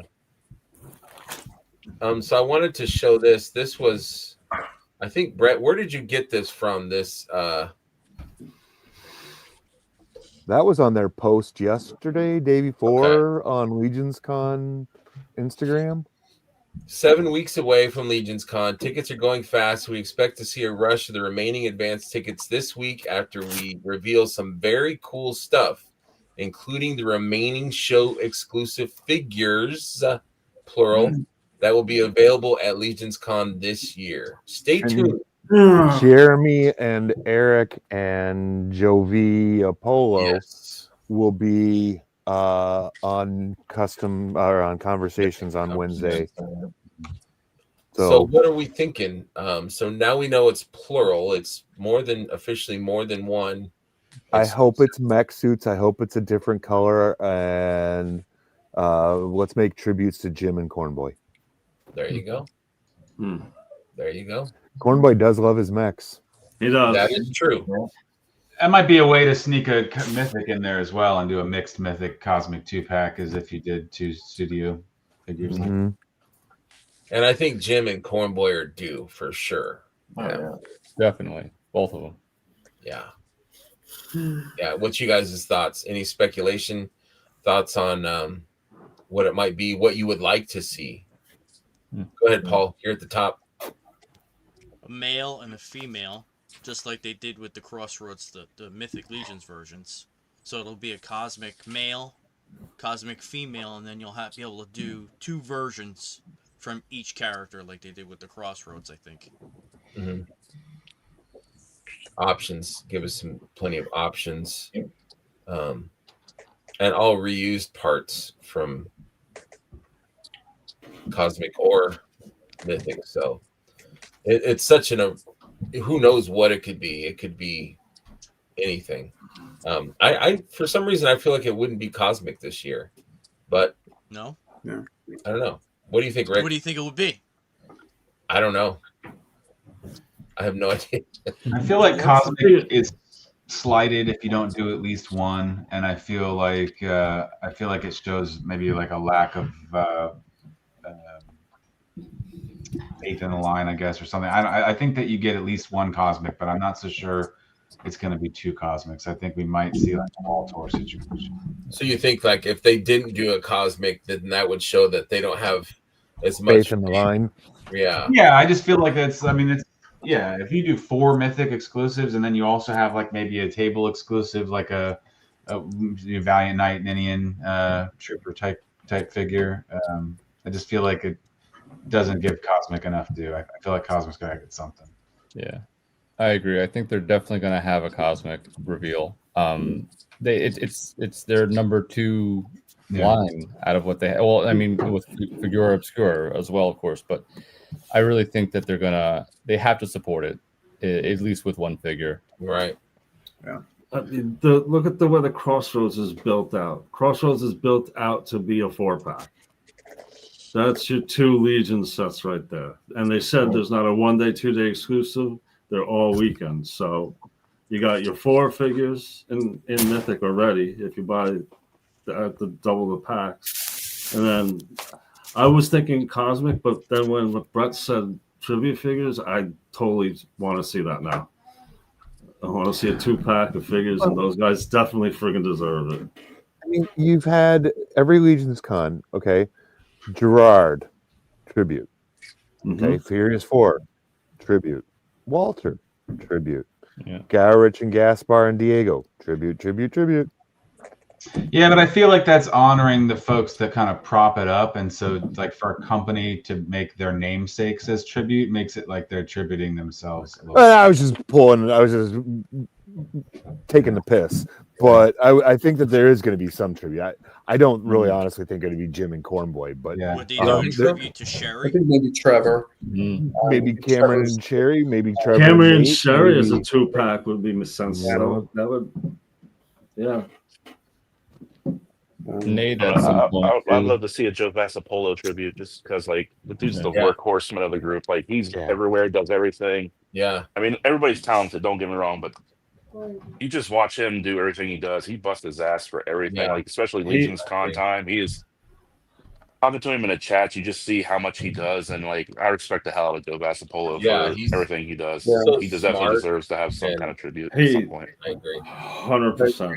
Yeah, I totally agree. Him and Trevor too, who I think just puts in a lot. Right. I agree with the whole idea of Cosmic. I think they have to. I think they have to show support to that line. I think there's been rumbling. I've heard a couple of little things here and there about people. I don't really. I think more people. It would be nice if more people were involved with this line or get involved in this line, because I think it's really incredible. So I think this is kind of a gateway. This is these little tributes in these Legion compacts. It's a nice way to get these kind of in some people's hands. They play with them, and that Walter figure. I think there's people who got that Walter and never got a Cosmic figure. Opened it up, started fooling around with it, and said, "Oh, this is actually pretty." So I think this is a nice little easy way to kind of get people to buy it. But I'd love to see a curveball. I'd love to be totally wrong and walk in there and for them to have something completely different. So, So if it was Cosmic, what do you guys think it would be cosmically? Like, hopefully not another Tusk. No, it would be an Ox Crew body or a Thraxian body. I would think maybe a Vebalion. I think we're done with Tusk for a while. I would love a Tusk if it was just a Space Marine. If it was just a simple, straightforward Space Marine, just simple camo, something right out of Aliens without being out of Aliens. I would love that. That would be wonderful. I'd love to see them do more of the ATL type. Exactly. Extend that would be great. Especially remember, kids, heat your joints before you yank on them. Oh no! What do we lose? A mishap. You can't have nice things, Brent. The wrist. Damn it. Yep. That does go back together, but it's not worth it. Yeah, it takes a little work. Yeah. What's the hand? Is it just one of the leather hands with the pad on the back side of it? It's the open but not gripping. I mean, the sculpt, is it just like the Bardrick Valak? Yeah, I got 100 of them. Yep. Plus, she comes with 3 more sets of hands. Yeah. Duncan, what are you thinking on? Total speculation, and I love what Marty said. Like, I think that would be ideal if we could get like a commando style grunt soldier, but with more of like a cosmic motif, you know, as opposed to like your typical forest guy, like an Arnold Schwarzenegger in Predator, like we were saying. Have a little bit more of a cosmic feel to it. I think that'd be awesome, and I think that would sell like crazy. I think people would love to have and a that. new gun. And a new gun, a new pulse rifle. Yes, please. Something new. I'm so tired of using these guns for cosmic. They're just, you know. Yeah. Omar says more Shadow Circle, and I am with you 1,000%. We can't expect this line to be where Mythic is this early. We're wanting things that we just got 10 years into Mythic, 2 years into Cosmic. We need to be more realistic. You know, there was an evolutionary jump in Cosmic in shorter amount of time with Ox Crew coming out than there was with Mythic between the first 6 waves there. But though they have Mythic parts to beef up the Cosmic, you know what I mean? Yes. I don't know. I just think a lot of people are expecting more from Cosmic earlier than we got in Mythic. Yeah, I mean they had to build their catalog of parts for sure. This is fucking awesome. Give me more aliens like this. When we look at Cosmic right now, though, like, is there anything else out there like it? I don't feel like there is. I feel like I don't think so, dude. It's so unique and so awesome. Even though I don't buy them, it's not that I don't like them. I just, you know, it's a matter of shelf space and money, right? Yeah. But I think it's going to catch on more and more as they continue doing what they're doing, because what they're producing is fantastic. Right. Yeah. And it's getting better. Definitely. Yeah. Like that next wave is even better, in my opinion. Than this is gorgeous. Yeah. Yeah. I'm sorry. Every bit about her. That wasteland kind of vibe that some of these figures are starting to have. I really like that kind of design that they've got going on. Yeah. Invert the soft goods, remove the trench coat, and I'm happy.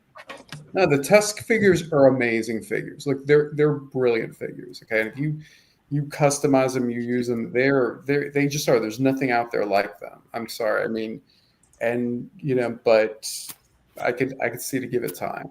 You know. I just bought 2 more Tusk with the Legacies order I just put in. I bought a Killian Shun. I didn't have her, so I bought her. Yeah. Just because I like the parts. It's a cool figure. I mean, the new figure, this Hylor Kryn figure in the new Hero Zone wave. I mean, that's pretty indicative of the fact that the Tusk body still has some legs left, because they're. You're right. You're right, because I really want that one. It looks pretty good. I think that's kind of the direction we might get exclusive. Brendan, what are you thinking for the exclusive for Legion Con? Well, the exclusive of the Cosmics, I personally, I want to see more of the how do you say Canucks Vol? Yeah. More of those organic mech like limbs and stuff like that. More Grave Knight, like somebody said, more Grave Knight, more like the evil, the cyborg, more evil, mangled looking, a little more. We got a nice line of, like somebody just said, Wasteland figures now. Like they're starting to build that part out. Who are they against? Give me something gnarly. Give me something nasty that they're going to be against. Like I want to see some things like that. Yeah, I'm with you. We need more variety. Mix it up. For sure. How about you, Brian? What are you thinking? Maybe the Legion's Con exclusives. I'm having a big problem here because I'm looking at these and now I want to buy these. Oh, it's hitting that Transformers end of you. I'm like I keep looking at this new wave and I'm like, I think I need these, and I don't want to think that, but I think I do. Well, that's my hope, though, Brian, is that people see Ox Crew and it really reinvigorates and jumpstarts the Cosmic line. Yeah, now I'm looking at what's on the in stock. I'm like, I can't do this. Can I? I can't. Maybe I can. I don't know. You got to Wait run till those shells. Saturday. Hey, Brian, just wait till Saturday. Yeah. You can do anything. It's the Get one in question your is, hand, should you? play with it. Yeah. Right. It should. They'll be right there in front of your face. Yes, I you don't should. want to have these feelings, but you know, That's the internal dialogue we always have. Yes. With just 4-H figures in general. It's always like, oh God, I know I need to get that. And it's not like it's another line or another wave where you know they're probably going to be shit figures. They might be. You know they're going to be great figures. You know it's going to be great. Yeah. There's no question about that. You know the build, the quality is all going to be there. It's just going to be like, do I have enough shelf space? Do I have enough money? Am I going to sell some other stuff? What am I, am I going to stop this line, that line? But as far as I agree that there probably needs to be some kind of cosmic representation as far as the exclusive goes. And, I'm really loving these mech suits. I would love to see them do like a different coloring or make it some kind of Space Marine-y type in the big bulky suit or something or even like the ATL, like a repaint of that or something more Space Marine-ish. But yeah, I think they definitely are going to have some kind of cosmic presence with that. Yeah, I would love for it to be another mech suit. Something a little bit more modern in their repertoire of cosmic parts. Well, it has to be already parts, right? I mean, am I right about that? It's usually existing parts. Yeah, 99.9. Yeah, so I mean, it's going to be something that we already know of, basically, or have. A mixture of, but still familiar. Yeah, but it could be newer, newer than the older. But I was looking at the latest wave to kind of see like what we might see some of, and to be honest, the latest wave is basically all reuse. So I mean, at this point, we're gonna get some very familiar things. It seems like, aside from maybe soft goods, which I think they can push the boundaries a little on with maybe with these releases, they can give us some new soft goods. But Brian, I don't know, man. I would love more Mythic, but yeah, too. cosmic stuff would be cool. It'd be cool to see like a really cool tribute. My alarm's going off. And then I don't know. Just wake up, some Brian. kind of tribute would be the best thing for me. Either way, more cosmic's always good. More Mythic's always good. But your sweet spot is probably having some cosmic that has some Mythic adaptability and reuse. Yeah, that's a smart. I think the Army is gonna tag me out. I'm sorry, Greg. I apologize. Cut you off there. Yeah. No, you're fine. No, I think between the Armory and the already existing Legion figures, there's so much new stuff, and there's going to be so many parts. That Armory, every time I dip into that, every time I use Kirby's app, I'm like, oh wait, that's another build up. That's coming up. That's another couple of pieces I need. Yeah. That's going to be. Yeah, it's nice to have so many options. We don't have to buy everything, but we have so many choices now. So it's a good problem to have for sure. Definitely. Pockets are pockets. Yeah, our pockets. So he released these pockets are literal pockets. Oh, brother. Hold on. I was moving on. This guy's still making love to this. What do you got here? Whoa, it's a real pocket. How about that? That's attention to detail. It's a real pocket. I can't imagine them making those in a factory. Like, they got to be pissed off. Like, these sons of bitches making these soft bits even more. They just get the little kids to do it. Small hands, small things. Little hands. Makes it easier. Little notes, I hate you, and I know it'd never be, but I wish we could order like parts and soft goods individually. I just wish that would be so great. Like when I see the armory, like I just want the legs. I just want the legs with the boots. Rick, you With agree? fur. Totally. Yeah. Yeah, I just I want more parts. I keep coming back to putting the boots on things. I keep going, oh, wait a minute, I already have that set. Maybe I should get something different, but then I keep going back to the boots. Yes, me too. Yeah, And as soon as I think to get something that's going to be on one of the builds, I'm like, oh, but that's going to be on the build. Maybe I shouldn't get that. I can get the build later. Yeah, exactly. Yeah, when I saw the barbarian figure with the boots, I'm like, yes, I love this. Yeah. Now we need the the leg that connects to those boots, and now we're getting those. But we just had to buy a whole figure to get those, unfortunately. And you can't hook a skeleton legs to those boots, can you, Brett? Not yet. Well, not officially. Okay. He's anybody done got it? They have to keep you coming back for some reason. If they make everything not Absolutely. proprietary. He's got his hair dryer going. Yeah. Curtis did some customs where he made some. He had the Zolocon skeleton at the Toy Tubers, and he swapped the legs out from one of the barbarians, the cuff boots. So you got to dremel out the boot. Curtis right? took. I sent Curtis a bunch of lower shin bones, and he cut them and dremeled a peg in there. So when you heat them up and then jam it into the boots, you have the fully articulated skeleton knees. Okay. Hey, do you know what legs did you? What shins did you send them? Do you know? Maxillatus and Graveyard. Yeah, standard skeleton. Okay. Standard skeleton shins. You don't have your little travel buddy with you? They're all my fodder's up in the. I'm in the basement today, so no. Long story short, no. So we've got Jesse's basement updates. Jesse's basement updates here on the shipping schedule, production, and all that. And I love seeing Baethier. Like, I don't know why it was a shock to me, but just seeing that, like, whoa, it's happening, it's coming.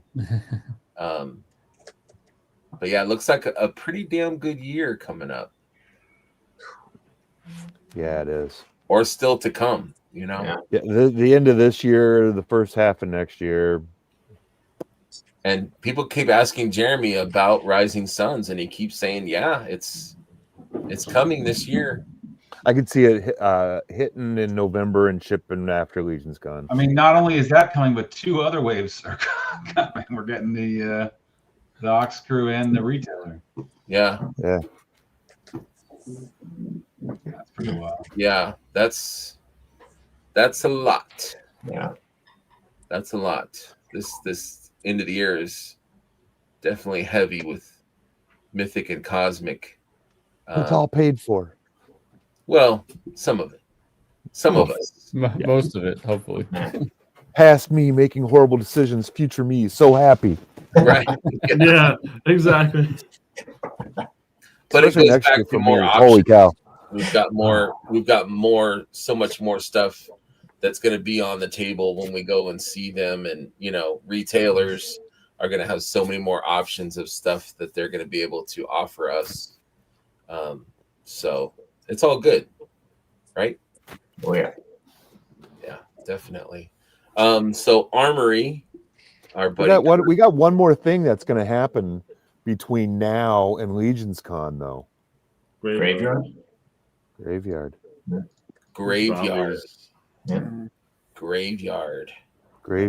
True. That's what I was thinking was going to be what he would talk about this week, but I think, will it be just a drop, you think, in October when... Well, my reasoning for this week being the Legion's Con figures, other than his blatant hint, was before it was my rationale was, okay, they've got a limited amount of time. The Legacy's pre-order ends on October 5th. Mm-hmm. They're going to reveal the Graveyard either that Wednesday or a following Wednesday, run that pre-order through the 31st, and then we're into Legion's Con. Yes. Because they don't want to do two overlapping pre-orders, but they're not they're not afraid to say a pre-order ends on Sunday, another one starts on Monday.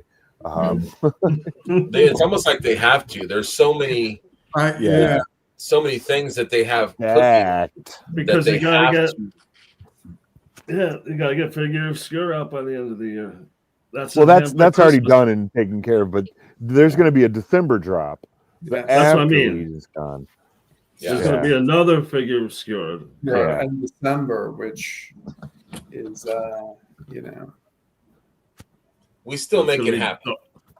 We complain, but we still So we get your graveyard prognosticating hats on, because zombies, save me money, please. They'll be available next year at shows. Thank you. I totally agree. Please no, glow in the dark skeletons or clear skeletons. Or, can I say something though about graveyard? Yes. Does it have to be 4 figures? What if it's 2 witches? What if it's 2 ghouls, 1 ghoul, 1? We don't know that it's going to be 4 of anything. No, you're 100% correct. We're all just well, not all of us, because not everybody shares the same prediction. I do think that putting the 4 in there is what gets them to the cost break point, though. Yeah. The low builder price point. If they start adding too much stuff into it and varying the figures, different molds, that would drive. And they've got all the parts tooled and used that they would need for a black and white zombie pack between the Undead Builder and Red Death. Although if they did do the Red Death and they threw in that loin piece and they threw in that waist cloth wrap, I'm screwed, because then I would have to buy a pack of them just to get those parts. You're gonna be screwed. I'm gonna see you in line with 1 or 2 boxes in your little wagon next year. Yes. Probably 110 this year. Little wagon. He's gonna text me like, "Fuck, they've got me. I've got to buy this. I've got to buy a couple."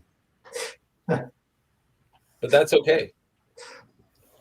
That's okay. Anybody else have any ideas for Graveyard? Any other thoughts on that? What it might be other than a zombie pack? I think it'd be really cool if they kept the same paint scale that they use for the Graveyard skeletons and kept that whole aesthetic going for the Graveyard series. That'd be really cool, the black and white look, and also I think the zombies will be that same paint scheme. Yep. Yeah. It makes them distinct from the zombie that's coming with Baethir as well, which is more all charcoal color, I believe. Bingo. Yeah. Yep. Well, speaking of cool sorry, go ahead, Brendan. No, go ahead.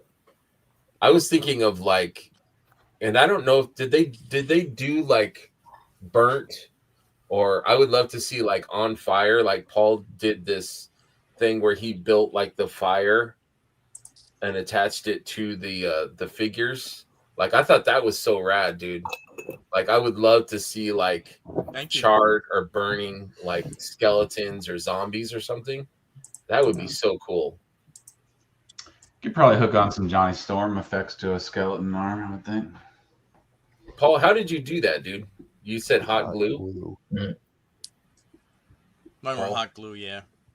Yeah. I used a Teflon baking mat and laid the hot glue out first. Oh, cool. And then attached it with more hot glue. This way you get the more dimension. Let me see if I can show that, because I thought that was so cool. But I love that kind of burning thing. I thought that was a great idea, and that would be cool, especially with Baethir, coming. You could do a burning or flaming kind of. Mine are almost black. They're charcoal gray with black dry brush over top of them. The ones I did. I'm kind of going through your slides here. Oh, here we go. On top. Oh, sweet. Nice. I love that. I thought that was so damn cool. I have not seen anyone do that before. So, yeah, I think that's rad. That looks great. I love that picture. Is that just a dyed Hagnon? Who's tougher? Yeah. Yep. And then I used the hot glue on his head to get that same effect. Darla has been scandalized that I use the F word. Sorry, Darla. I don't that often. Scandalized. Sorry. Please don't unsubscribe. That's okay. I make up for Schmerb's lack of use of it. Yes, you do. Yes, you do. Absolutely. Any other thoughts on Graveyard before we move on? Any other things that you would like to see for Graveyard? I like witches. I think witches would be cool. I'd like to see I a don't know witch, what else. but I think that'd be Demons? more of a Halloween thing. Yeah, as long as it's in that same aesthetic as the original Yeah. stuff was, I'm good with it. I mean, I Maybe think demons? that kind of cartoony, vibe to it, I thought was perfect. Yeah. I want it to be that same kind of thing, and I can be down with whatever they come out with. Just interested to see what they do, though. Maybe it could be like the black and white Frankenstein, I would love that. Yeah. or You like could- a smaller version. You could also take Beowulf, right? The one from Economist, the female. Am I saying it right? You could take her and Beowulf. Beowulf. That's right. You could take that and kind of make a witch or apparitions. You Definitely. could easily take twos up, make sort of like, I don't even know. I mean, you don't want to put stuff on stands, but. And I'm noticing that's a good idea, though, Brendan. Very, very good idea. Like that, witches and apparitions. Yeah. Because I like What- banshees. Coming from the lore of Irish, the banshee is always a big one. Yes. So stuff like that is really cool to me. Well, I'm noticing too that they did, since they did with Bathier, they did the burning night. Maybe they start doing some translucent, more like Hagnines and burning kind of, So maybe they could do a ghost pack. It's got to Maybe. be cheaper, smaller. Like there's really hardly any paint app. It's pretty much a wash. So they want to try and keep those costs down. Like you said, if it's going to be 4 figures in a box, to keep that cost down to be a builder, they're probably going to keep it with that four pack, like you said, a zombie in that same range. Keep everything pretty consistent. Well, But that's assuming that they do that same 4-pack, But I mean, like what Rick said, it's got to be worth, making or have that same kind of cost. So right around I don't know. $100. And we've got at least 4 different zombie heads at this point, right? You're right, and But they could do also mini dios now. So they've got, they're starting to do little tavern pieces. Tombstones, yay! Don't forget, you're going to have a little bit of extra cost in the sense that, like, the skeletons didn't have to have waist pieces or anything like that, and they're going to have to include waist pieces with 1.0 zombie, so that would eat up some. You just give me tombstones. They already have the little rat from Ganesha. Give me a bunch of little rats to run around. That would I be think cool. you might see something like that. Yeah, rats and. I can see that. More rats. Find a way to put a crow in something next year, and then give us crows next year. Little diorama pieces, stuff that will fill out our graveyard. Yeah, I don't know if you guys ever collected Aurora models. Oh my god, I'm so dating myself now. Aurora model kits used to have like sets that used to buy that had like diorama pieces. They come with rats and torches and things like that you put on your model sets. Yeah, little diorama pieces would be great. We do have a tool in the line, right? That will be tooled by then because it's coming with Rising Suns. Yeah. So. How about some bats? Yeah. Yes. Bats and rats. I could see them putting like Torpiculi belts on like 2 of them maybe, and then putting like the Red Death waist piece on the other 2 or something like that. I can see that. Like the crow idea. That's a good idea. Maybe they do an Edgar Allan Poe. Yeah. And they could mix up the blacks and the grays and give us different colors in each of them and stuff as well, just to kind of mix it up without adding too much to the paint cost. I love that there was a piece that came with the Frazetta Girls Vampirella. It's got like a little mound of, it's got a tree and a little, a couple of graves, but it comes with bats and skulls and stuff. Like I would take that instead of like one of the figures. You know, I think you're edging too much into the figure obscura. Yeah, probably space though when it comes to that. But that is a cool piece that I think you're right. I'm hoping. But they're all ideas and pieces that they reuse too. So yeah, that's true. That's true. No, it's That'll be fun. It'll be fun to see where they go. That dial piece pretty much sold me on that Vampirella too. Yes, I'm looking at it right now. It's such a cool... I can't get mine down without too much craziness happening, so I'm gonna leave it where it's at. Yeah, I think my tree fell off, and she fell off of the. Anyways, so the armory, our guy Kirby made the builder, and I asked you guys if it was possible, if you had the time, to make a few of your own builds. And so let's go over those before we run out of time. These are a few of my builds. Me and Brian are kind of the same. Like, we are not super into the different colored. And I don't mean to speak for you, Brian.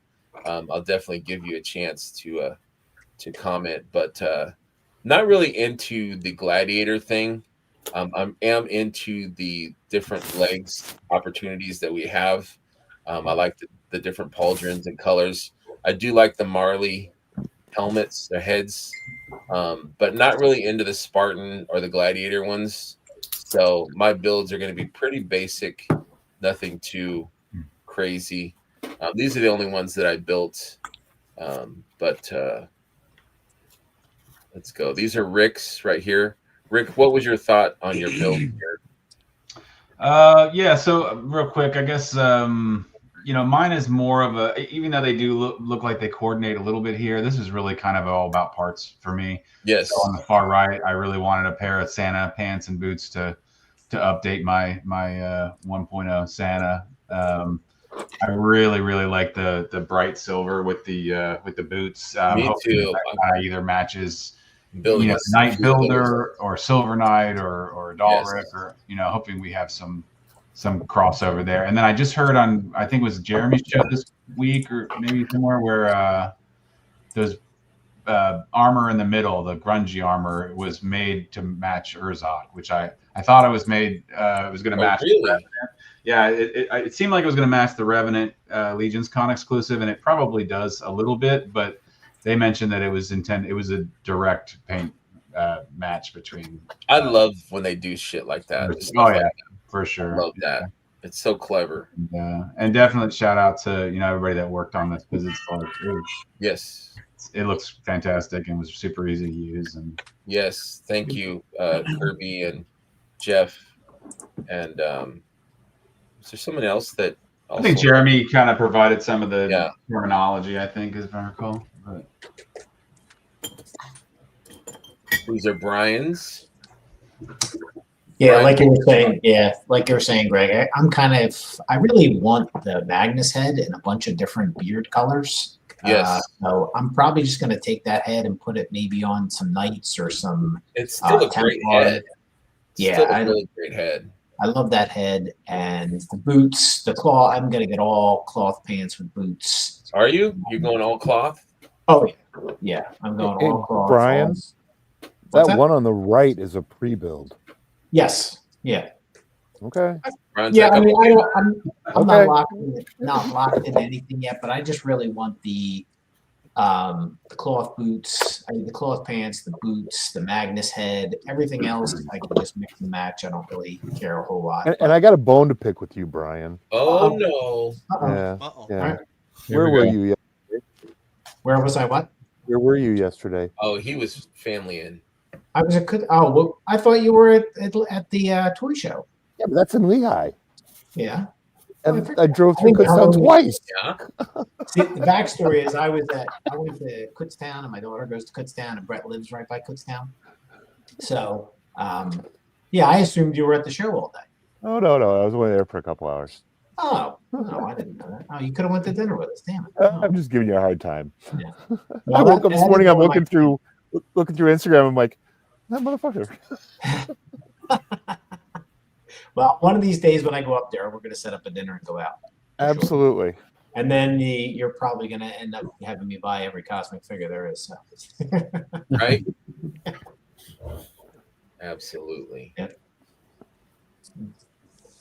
William says everyone likes the look of those fold-over boots, but I never see anyone wearing them. Valid. Valid. I love boots. Ever since like Han Solo in Star Wars, boots were like, man, they may not be practical, they may not be easy to put on, but they look cool, in my opinion. So bring them back. Have a yeah, fan bring made, them back. We're in the Legion's Con. I'll have to cut the toes out though. My toes got to breathe. Oh no! We don't want to see the toes. Keep them. No toes. No other No. toes. You have to wear socks with those though if you're gonna cut the toes off. And no holes in like the black socks. socks and brown sandals. Okay. Yeah, as somebody that experienced the whole sandals smurber at Mesquite Con, I second that. No toes. Now you guys are ganging up on me and killing They're me. being vicious, man. Vicious. Man. You guys are killing me. I wanted to boot up the armory. There it is. It's such a cool thing.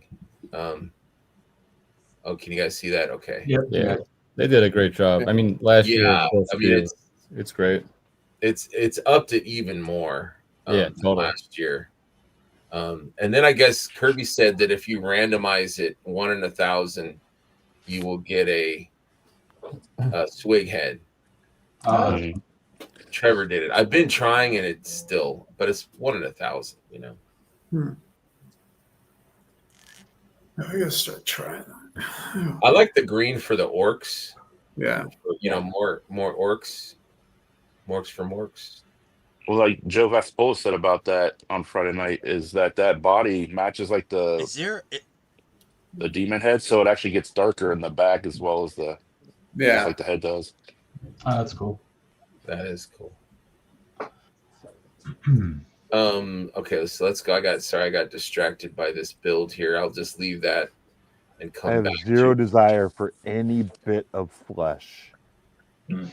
What if they had a skeleton armory? That's not flesh.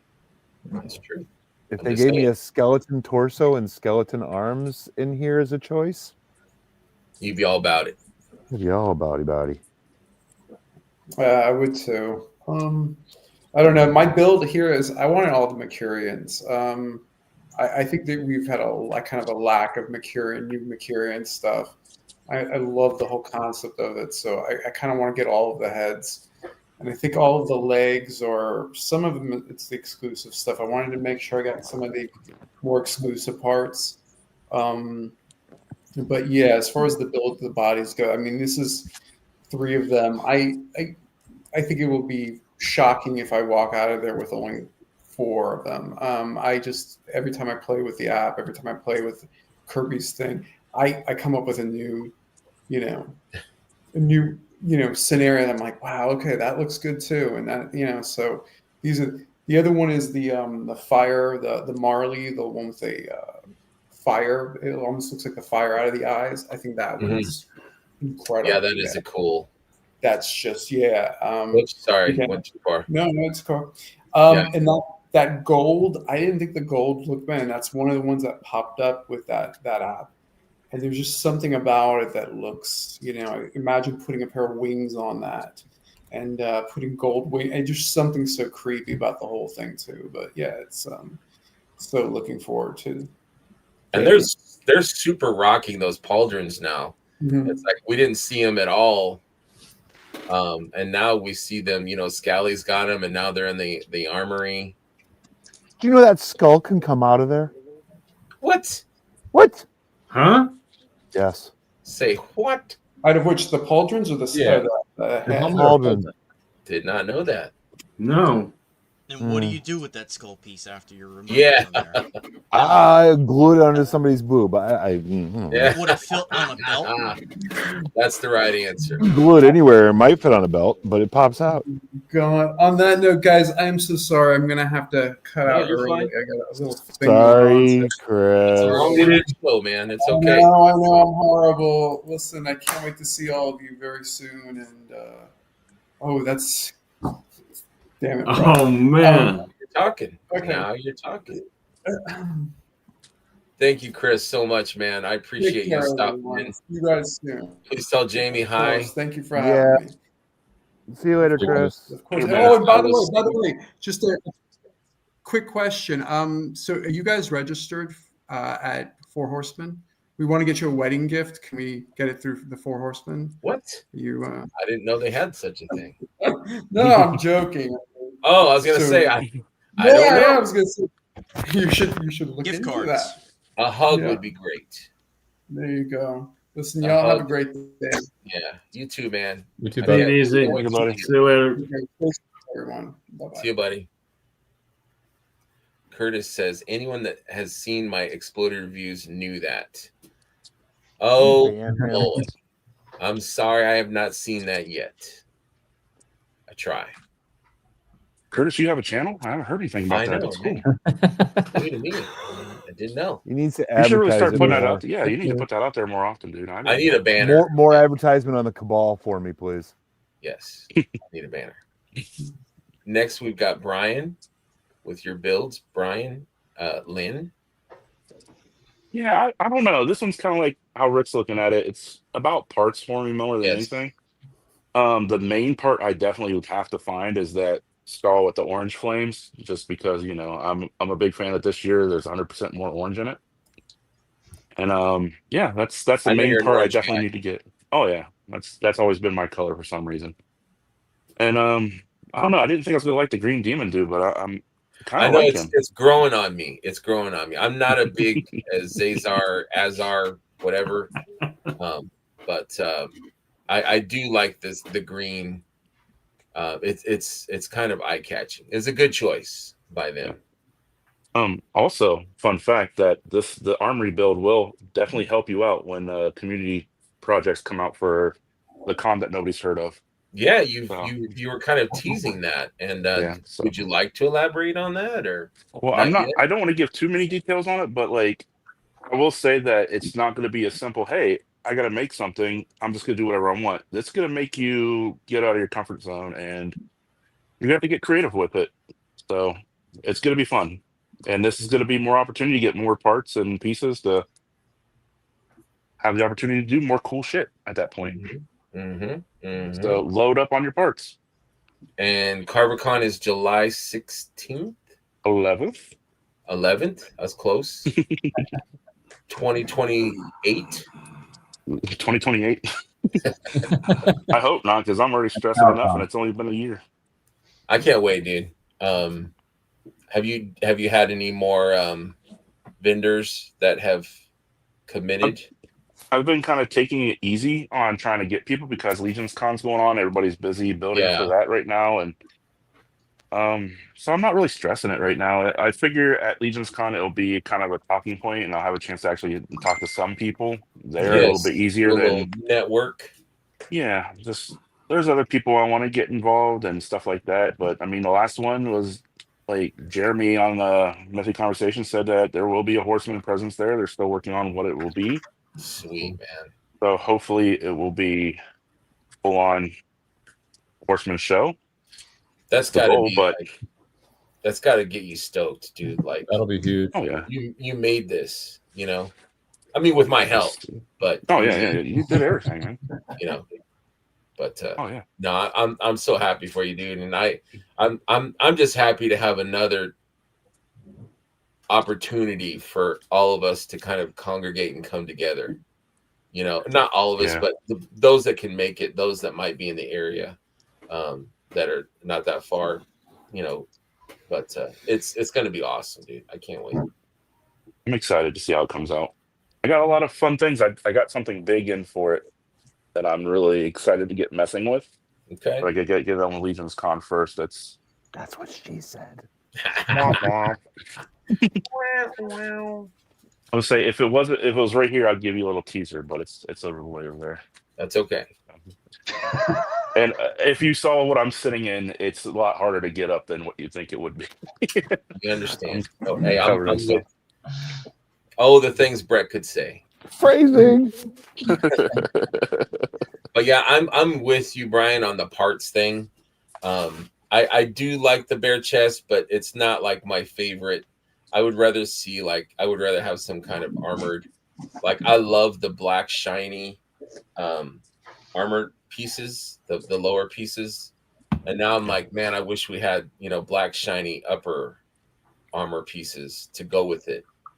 But the question I had was, is there any like shoulder chest straps that are available? Because kind of just It comes with two. Yeah, it comes with Comes a with the weapons pack. strap and a okay. larger buckle strap. Yeah. Yeah. And then you also get two of each of those bracers, right? You get two of the small cuff and two of the large. Right. Oh, that's cool. I didn't know that. So that kind of mixes up the looks a bit as well, I think, than what you see here. Yeah. My dogs are thinking that I'm wrapping it up, but I'm not wrapping it up yet, guys. Come on. Give me a break. Give me a break. So yeah, it comes with, okay, so it's showing right here what it comes with. Right. So one kind of. No, it comes with 2 and 2. Yeah, both. Oh, does it? Pair of each. Okay, I didn't know that. Yeah, they just simplified it for the app. Okay. And according to Curtis's exploded review video, the Skeleton Raider, that taught me nothing, you can put those on the upper arms, and it looks like armor on the bones. Yeah, do better, Curtis. Oh, he's chomping now. Either that or he lost. Steaming now. Okay, so I don't have slides for. I wasn't asked for slides, but can I show a couple real quick? Sure. Did you say I didn't ask you for slides? I'm sorry, man. That is correct. You're not on messengers. No, I'm not. Come on. Okay. We're Is seeing that that. available Oh, for the armory? Son of a. Yeah. Do we give them a special code word and they pull out the bone parts? They pull them out. No, I was playing around before Kirby did his own thing, and I decided to put the different gladiatorial armor on, and that's what I'm calling the one with the skeleton skulls on the pauldrons on, because for me the whole thing is about parts, and Yes. I want parts because 99% of them will end up on some form of bone or dead knight. I think they realize that too. Yeah, this is all about parts this year. Yeah. So not only do you get the two across the chest straps, but you also get that gladiator shoulder harness strap. Mm-hmm. It's pretty much a small belt pack as well as getting the figure. Yeah, plus a waist belt, so you get four belts total. Yeah, they've really been more generous with the belts, I've noticed too, giving us more accessories. Honestly, I was expecting the build price to go up this year just because it seems like we're getting more, plus just cost of doing business going up. I don't think have they confirmed though. No, they haven't confirmed. I think they said they're trying to keep it at 45 still. So, which is a steal of a deal. Paul, you did not give me any builds unless I messed up. Did you? Yeah, I did. I sent you some. Did I? I did not. I didn't show them. Let me see here. Let me go back. And now Curtis is sitting at his house saying, "Shmurp, do better." I know. I think I was one of the first ones that sent you builds. Go watch. My wife is going to kill you. Either way, it's going to be the same type of thing as everybody else had said. I'm sorry, it's Paul. It's all about parts. It's all about the parts that you're only going to be able to get there, kind of like last year with the cloth parts and the leather parts. There's no real figures that I care about. Right. So what's one of your ideal build, Paul's? I like those skull shoulder pauldrons. That's the thing, and I really like the flamed mask, the Marley mask with the flames coming out of the eyes. Yeah, I do too. Let's see here. Which color? That's tough. I probably the rust with the orange. Yeah, There we I love go. that one and the Alpha. gold one too are great. Mm-hmm. What skin were you looking at? Probably the dark. Yeah, The dark. this Human. guy. Mm-hmm. I like that the And the skull. I think demon. the skull face paint is cool. I like the red Krampus, the upper body too. That one's good. 'Cause Yeah, I that's a really nice have one that. too. And then I'm just gonna dodge the tail unless you're wanting the tail. And then what are we looking at for the armor? It was whatever got you the most parts that were pretty much exclusive to there. Yeah, Any of that stuff looks good. it does. Yeah, I it think does. one of look them I good. did was one that matches those skull pauldrons. Yeah. You know, I wish, and I know I'm asking a lot. It would be cool to have like a 3D rotation, so you could see sides. But I guess that's not necessary. That's just me asking for You're more. asking for a lot. I am. I'm looking forward to trading some of these parts during Chris James fodder swap on I heard Saturday. a rumor last week. What's that? Chris James isn't coming to Legion's Con this year. Uh-oh. No, He might not be. He's trying. He's trying to work something out, but we'll see how it goes. I'm And guessing- the fodder swap is going to be run by Dirk at Wolf King. okay, I did not know that. Well, I got These are all new developments. Definitely will be nice to trade some of these extra because sometimes they're combined in ways that like for instance the Gideon belt, which is like probably my favorite waist piece, is paired up with some pauldrons and a loin piece that I probably wouldn't use. So be nice to kind of trade those around a little bit. I love that Gideon belt too. So good. Sounds like they're going to get stuck with a lot of those pre-built those parts from the pre-built ones because everybody's going to be buying the stuff that you can't get afterwards. What do you think they do with their? But I like the Vampire pre-build, and it has a combination of parts that you technically couldn't build with one. I think that they should try to lean into that more with the pre-builds. But so I'll probably wait and pick him up at the sale.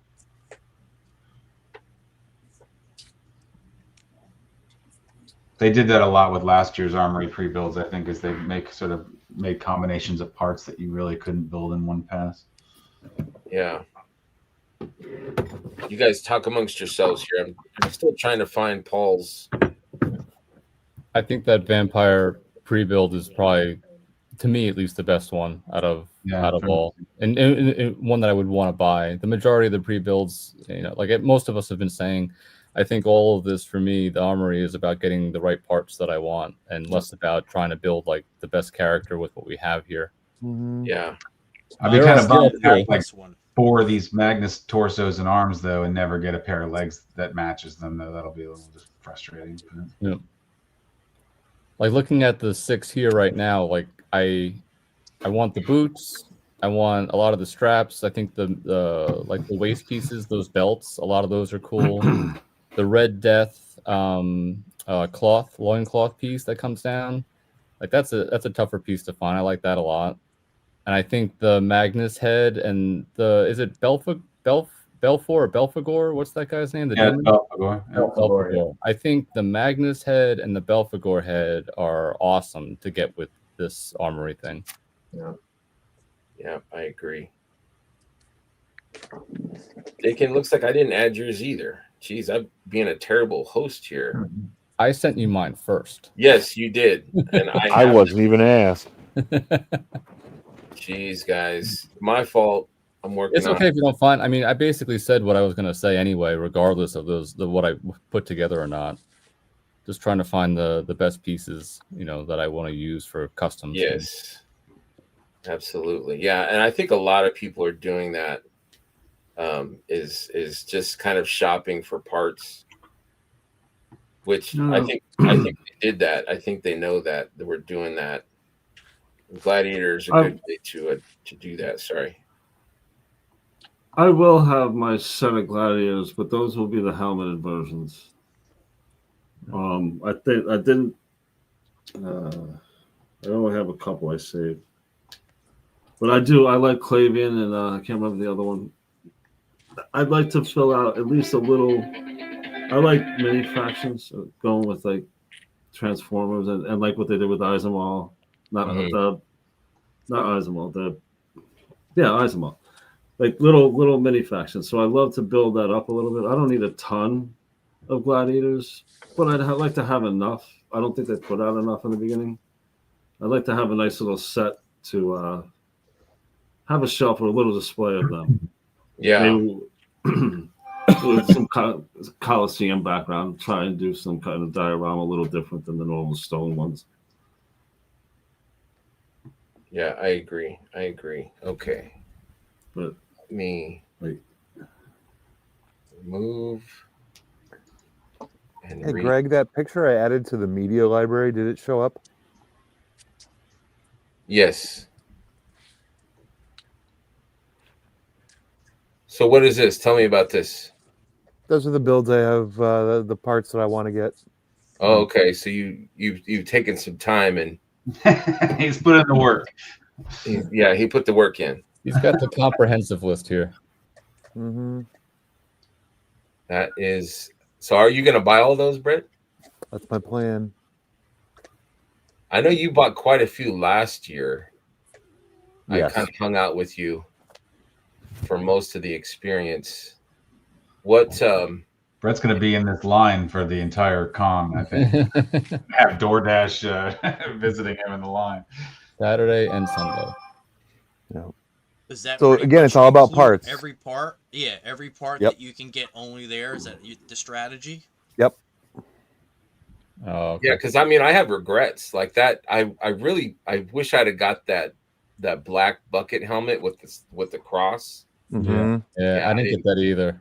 Yeah, and I should have. I guess it just didn't occur to me that like I'll never see it again. Yeah. Never beautiful, say never. beautiful choices here, Brett. Else. What was that? I'm sorry. Might see him somewhere else. Maybe. Never say never. It may turn up somewhere else. They'll reuse it. Yeah, no, that's true. I agree.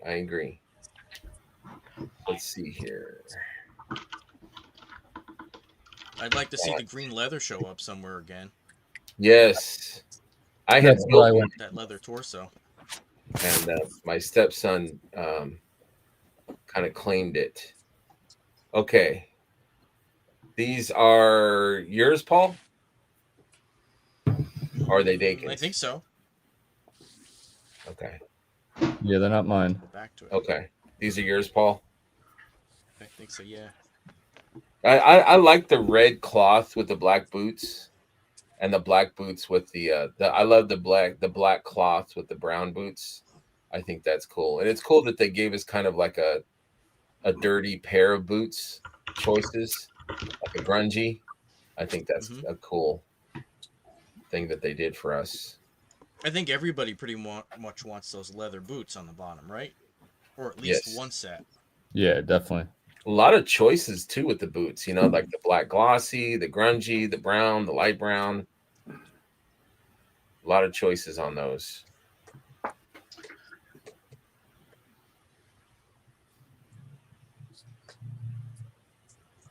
And whose are these? Were these yours, Dakin?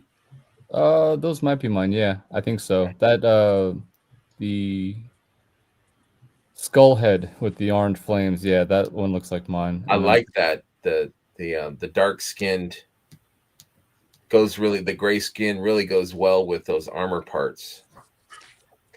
Thanks. Yeah, this is simple. Like I just, the boots are like a darker blue, and I match that with the skin, just like the gladiator to the left.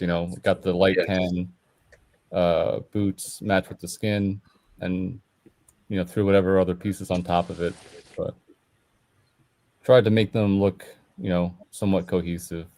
But I probably won't even get what we're seeing here. Right, yeah. I'm just gonna go after parts. I do the same. That's what I did last year. I put all that time and effort in the Kirby's Maker thing. I was like, sweet, I got my idea. I know exactly what I'm gonna do. Got in the line. I'm like, well, shit. Yeah. All up to no. I wasn't No. far off from what I made in the thing, but like I didn't get the exact stuff I had planned out. There will probably be some parts that kind of just read differently in person than they do on the photos. Yeah. Probably, you know, something will be too dark or too light, or Yeah, I think my goal is just to not buy anything that's in the make anything that's in the pre-order. Yeah. The pre-mades. Yeah. As long as I stay away from that, once I get there, it's like Mike Tyson said about getting punched in the face. You have a plan. You walk in there with the plan, and then you just take all that paper and just throw all your notes out. Those notes don't mean flashcards. Yeah. Flashcards, nice. Well, let's jump into show and tell.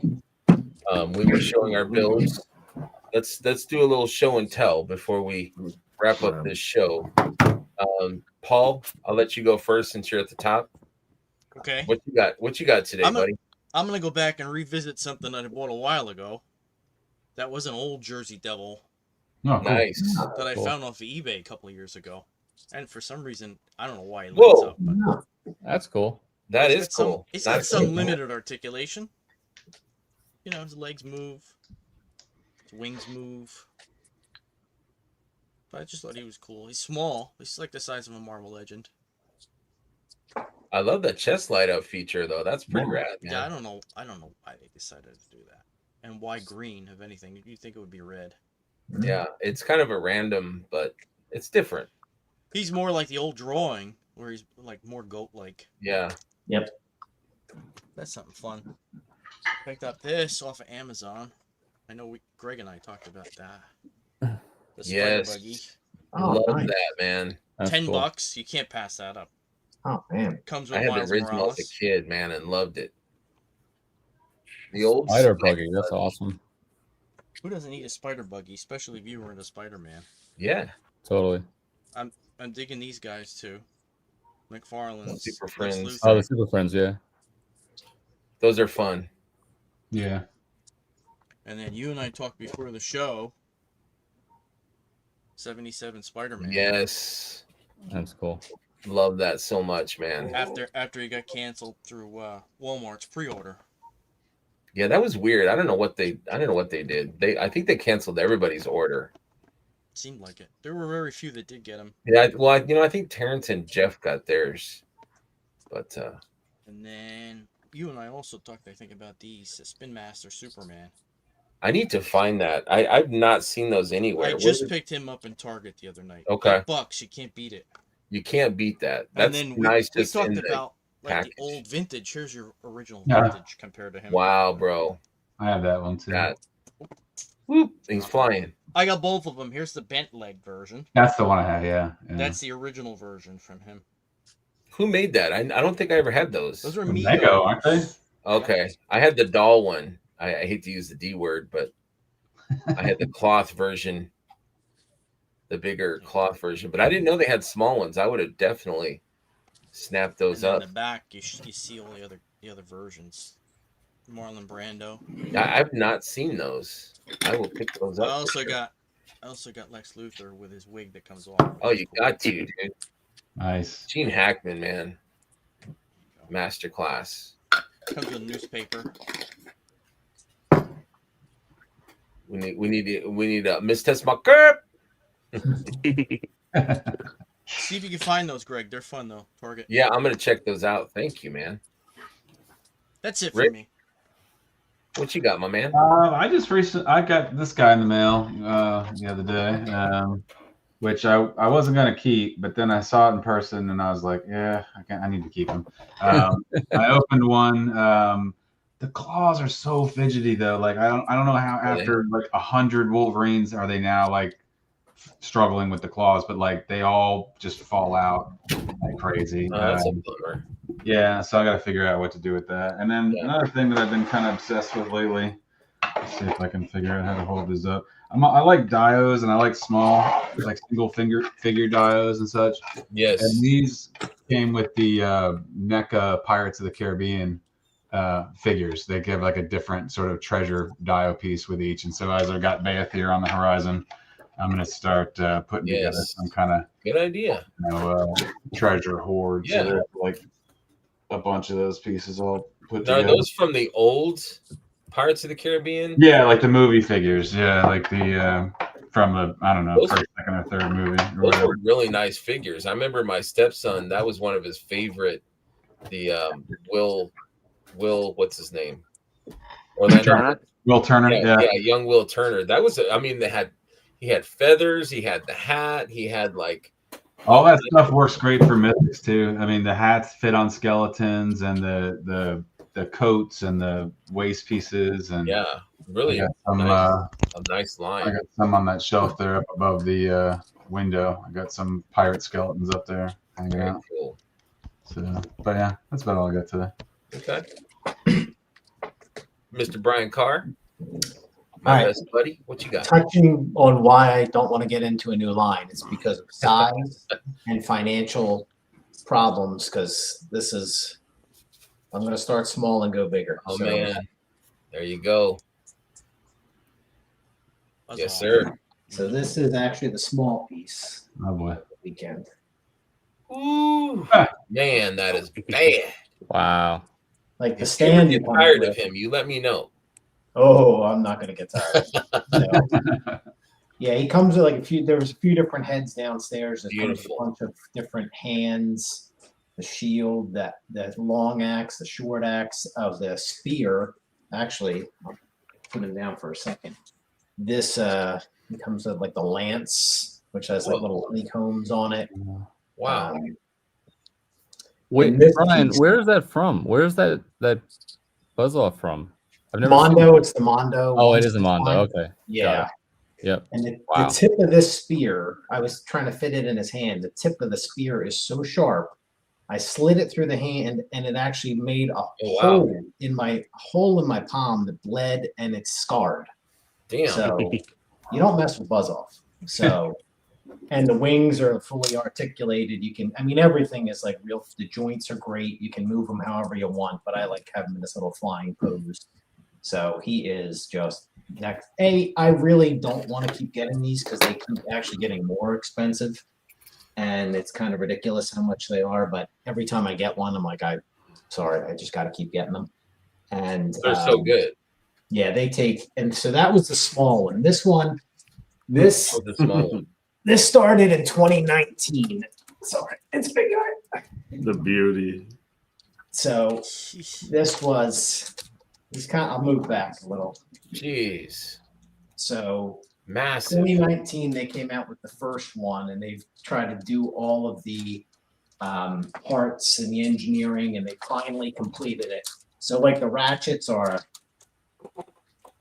I mean, they're just, you can hear how tight the ratchets are. Yes. Like the sword is all chromed out.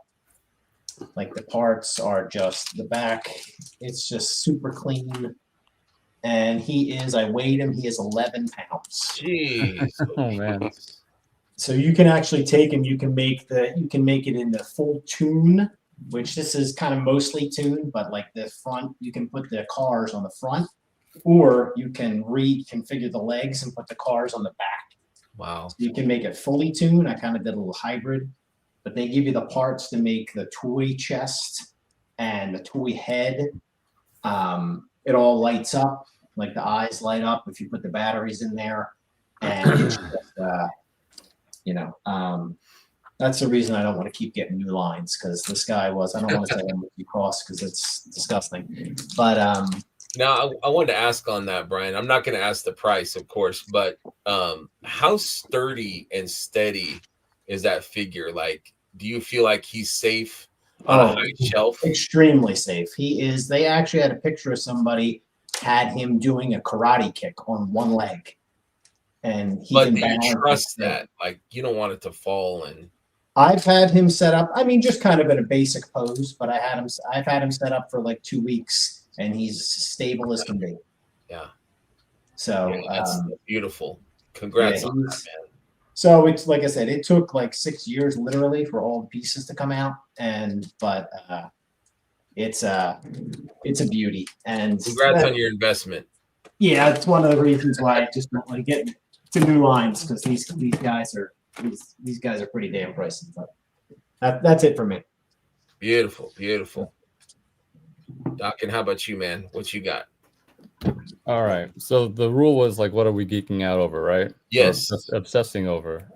So yes, this is the icons. I think the Frazetta girls, Conan. yes, great figure. So yeah, I love Conan. That's basically, Me I too, grew up man. reading Conan comics. So as much as I like this one, this is more of like a placeholder, and it is cool. Like there's a lot of different articulation that they have introduced, I feel like, in this one, or have expanded on what they've already been doing in the line. But there's another Conan figure coming out that is more in the style of John Buscema, like the one of the artists from the comics. That's my Conan, so I'm really excited to have that one come out.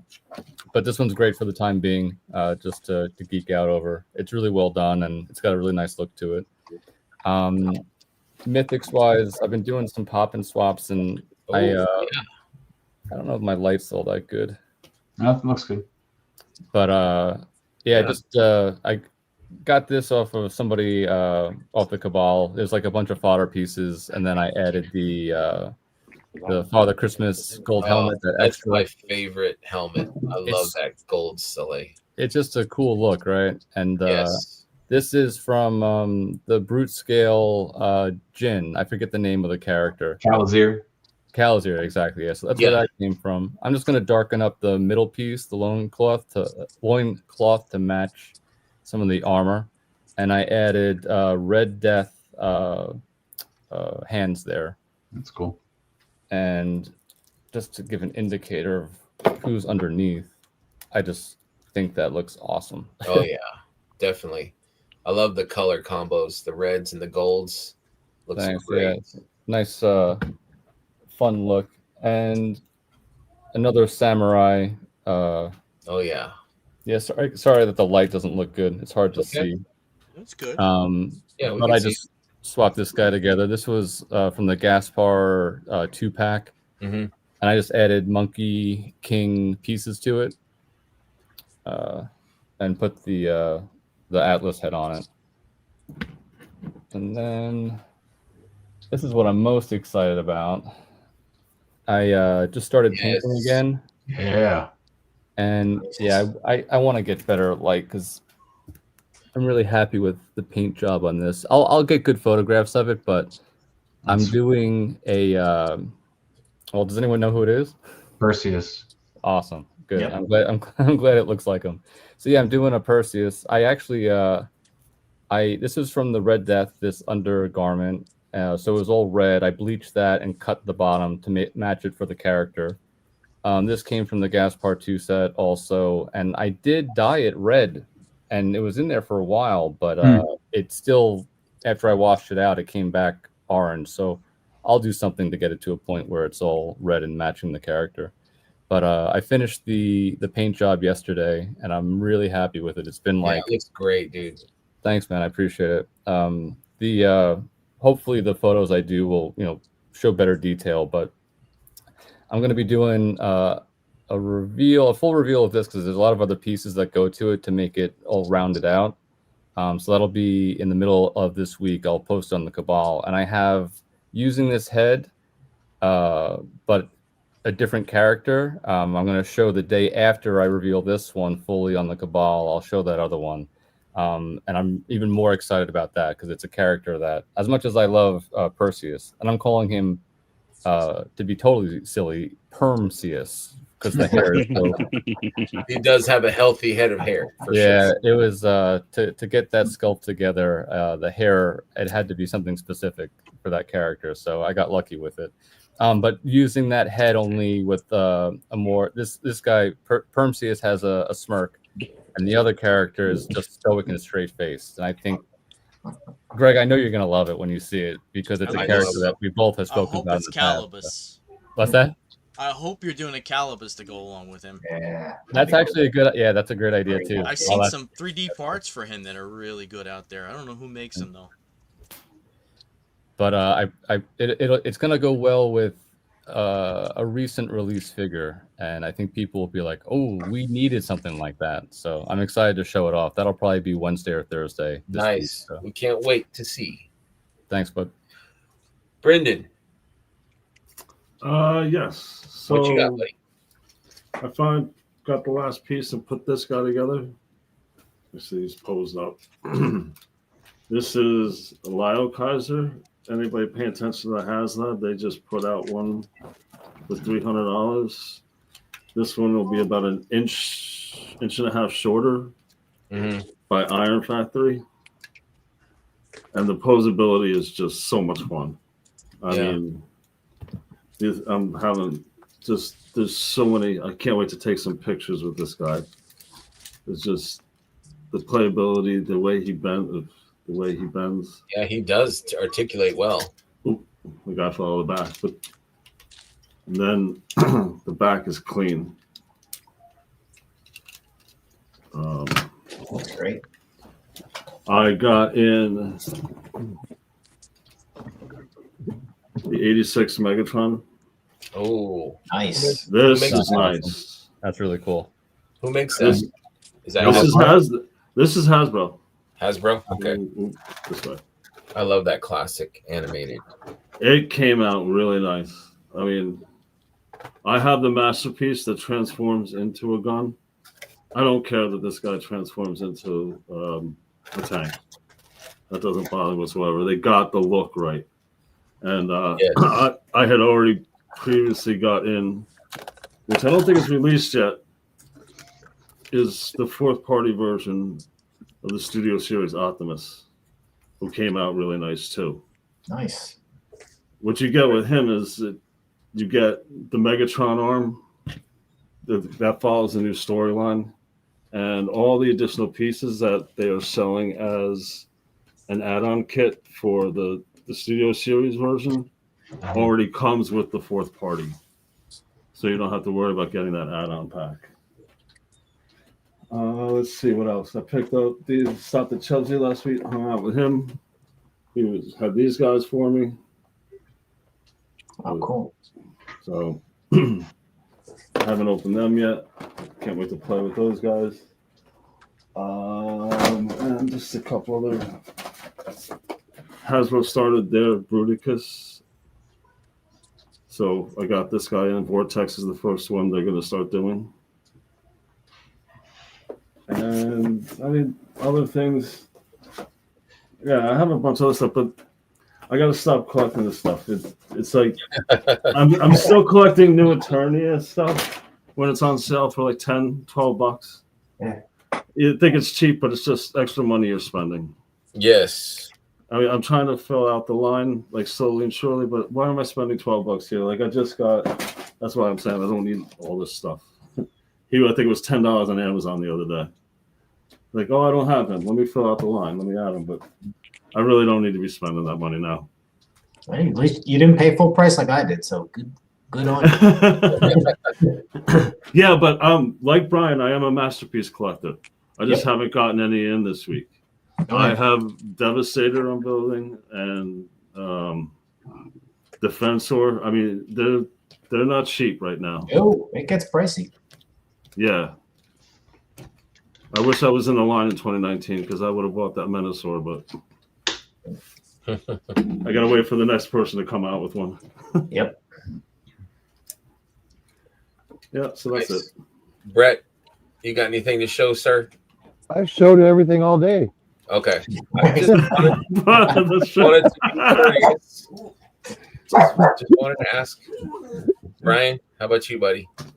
I just got the legacy stuff in. I got a Silver Knight in. That's about it. I mean, I've been saving money and everything and working on buying supplies to put crap together, and Nice. Nice. it's all about Legion's Con and then the next year. That's the only thing I'm focusing on. Yep, it'll be here before we know it, man. Yep. Hopefully your haircut too will be here. Yeah, that was something that was supposed to happen this weekend. Yeah. I always tease you, man, but it's with jealousy. Yeah, oh yeah. It seems like every time I want to come on here, I'm like, I want you to get a haircut, and then like, it's a 2-week process, but so you got to put your order in for right, for sure. For me, I don't know how to embiggen myself without. Okay, here we go. I got a beautiful test shot that some good friends chipped in for. And I believe they bought it from Cullen. So thank you, Cullen, also for surrendering this beautiful lady to me.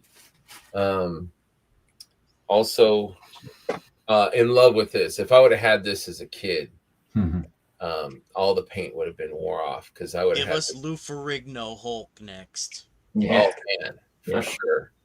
Yes, absolutely. I hear that music in my head for sure. But yeah, I was in love with this, with the show, with the TV movie, and the costume. I loved the mask. I thought it was super cool back then. The belt, everything. When I saw this, I'm like instant buy. So I bought this, one to open and one to have on the shelf, just to have. So does that belt come off? Does it have a clasp or no? It does have a little clasp.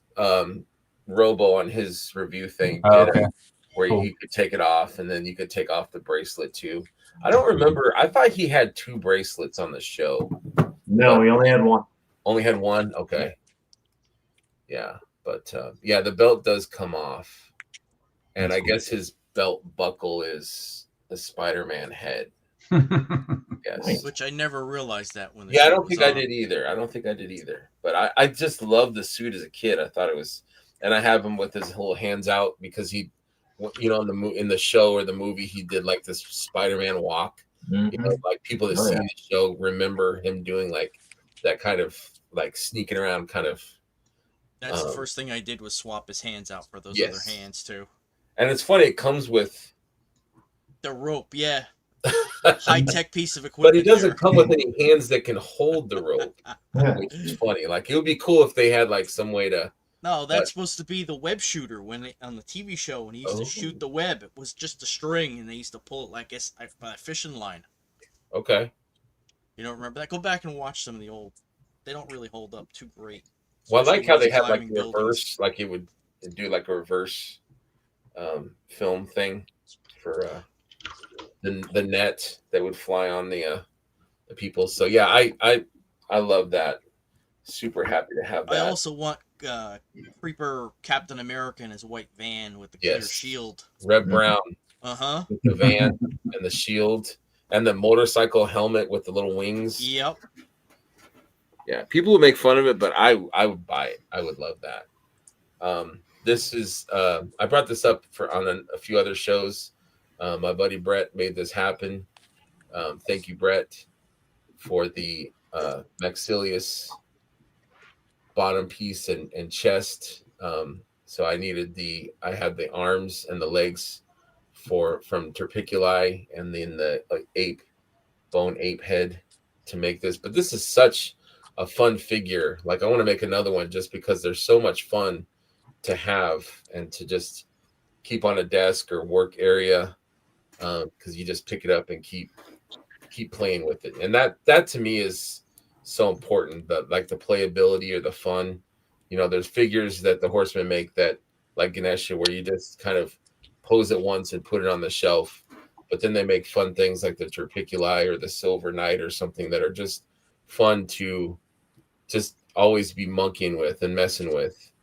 And this is one of them. Yeah, no pun intended. But yeah, it's just a fun. I love this because when I first got the Torpiculi, I'm like, I don't like these. I don't want the long arms. What am I going to do with these? And then when they started showing the bone ape, I'm like, okay, yes, you've got me on that. So thank you, Brett. Appreciate you, buddy. Is he asleep? Is Brett asleep? He's out. No, he's not. Okay. He woke up. I bought this. I used to live in South Dakota for a few years, and there was an old comic shop there, and I can't remember the name. Rainbow? No. Anyways, I'll think of it. But they had a lot of old toys, old retro toys they probably bought from somebody. And I always loved this movie, even though it's kind of been a dark mark, I guess, against Schwarzenegger. I always loved it. Last Action Hero. And one of my favorite ones. When they had the I loved it as a kid. when they had like his car, which I adored the car, I'm like, I have to buy it. So I bought, and they had it in a box. I opened it up Nice. from what year? It was Is that a like, Pontiac GTO? it's a Pontiac Bonneville. Oh, Bonneville. Yeah. The scale is not right, but if you watch the movie, the car, it gets beat up. And then the next time you see it again, it's like brand new. And it's That's just the best part about that movie. It makes fun of all those action tropes. Yes, Yeah. yes. But I always loved the car.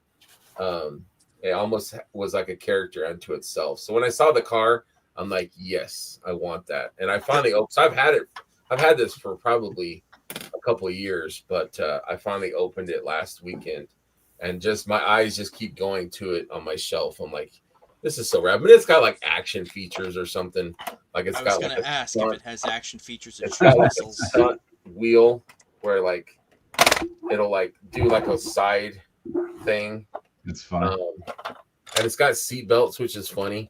One of the only things that has seat belts. And then something about the trunk, it pops out and like something flies out, but I haven't figured out that. It didn't really have any directions. But anyways, if you guys ever see this, if you love the movie, try to find this on eBay or something. I think I paid like $25 for it, and I loved it. It was worth it. Very fun. Slater. And that's it for show and tell. Did everybody show everything? Okay. I got two more things to show real quick. Oh, okay. What you got? So with the test shot sales, I got a Valiant Night test shot, and Eric Miller was looking for a Valiant Night test shot. So I sent him, oops, just dropped my phone, the test shot and 2 blank heads. Ooh. And he painted up the blank heads and sent them back to me. Wow. Nice. Oh, nice. That's a worthy trade for sure. I've got 2 Scallies. Yes. Yes. Yes. Now I don't feel left out. David Williams in the house. Welcome, David. Morning, We were David. talking about David earlier. Yep. In a good way. Definitely. Always. Yes. And then I was Sometimes. just thinking of David a second ago. Did you say sometimes? Yeah. When Brian was showing off his Mondo buzz off, I was wondering if David got one too, because I know he's a buzz off guy as well. Oh yeah. He actually got one and sold it. What? Did he for real? Yeah. Oh no.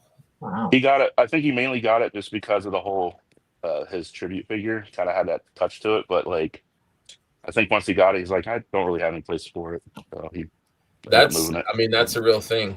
It's big. Yep. And I've seen Brian's basement, and it's a big basement, but he's kind of running out of room a little bit. So I need a new house. right, you need a bigger house. David says I'm out of space. Same. Absolutely. Yep. So I are think you we all have collecting that. all those Mondo Masters figures, Brian? Yeah, Yep, I they have take up a lot of that space, all. especially like Battle Cat. I have the Battle Cat, the Panther, Skeletor. I have about I think 17 or 18 of them. And Wow. I have like a white Wow. bar with a shelf above it, and I have them all along there on the shelves. And I'm running out of space there, but I think my wife thinks I'm joking when I tell her I'm getting rid of the sofa down there to add more shelves in. I'm not joking because no one goes down there but me. No one sits down there, so I'm getting rid of the sofa and I'm adding in 3 more bookcases, and then I'm gonna have to realign and figure everything out. But the bar is gonna be for the dragon, so we'll see. You just need to get like a rotating like recliner chair to sit right in the middle of the room, so that way you can just sit in one place and pivot to what you want to look at. There's your rope accessory. Yeah, I see that. I see that.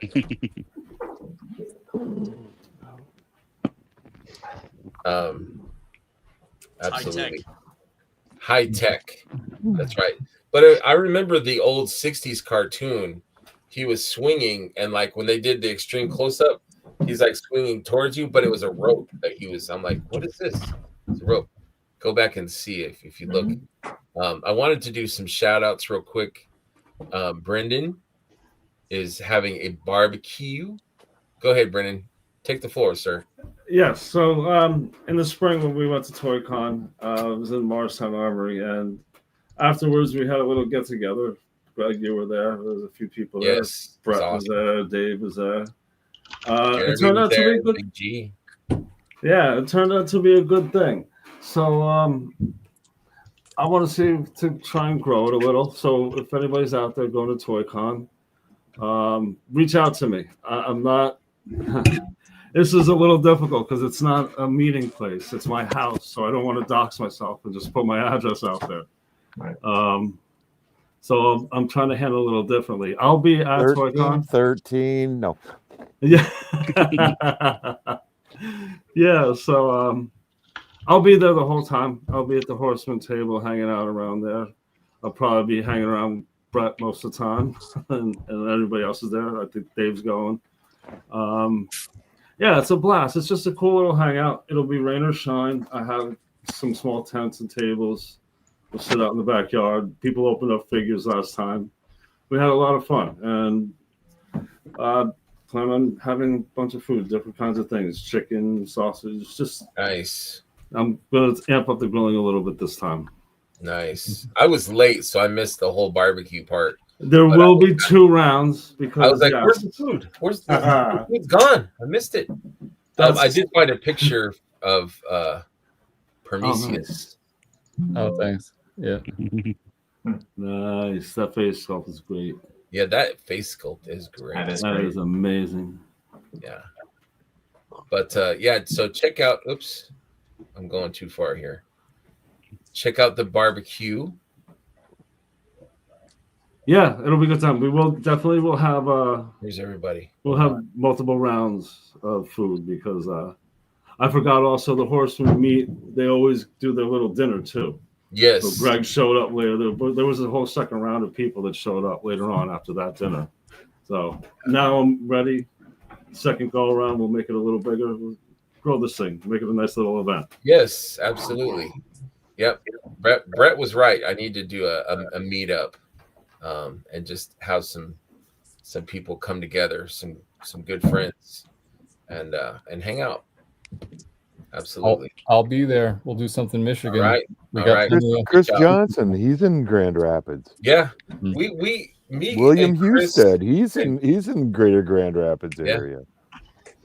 Yeah, Kirby too. Also, the other Kirby Smith, I think. Not toot my own horn at all, but I will have a table in the hallway this year. Jeremy had posted, if anyone's interested in a hallway table, hit me up. And I thought about it for about, 8 seconds. And I'm like, yeah, sure, I will be there. Hughesby. Thank you, Chris. Hughesby. Great guy. Mark says he will be there.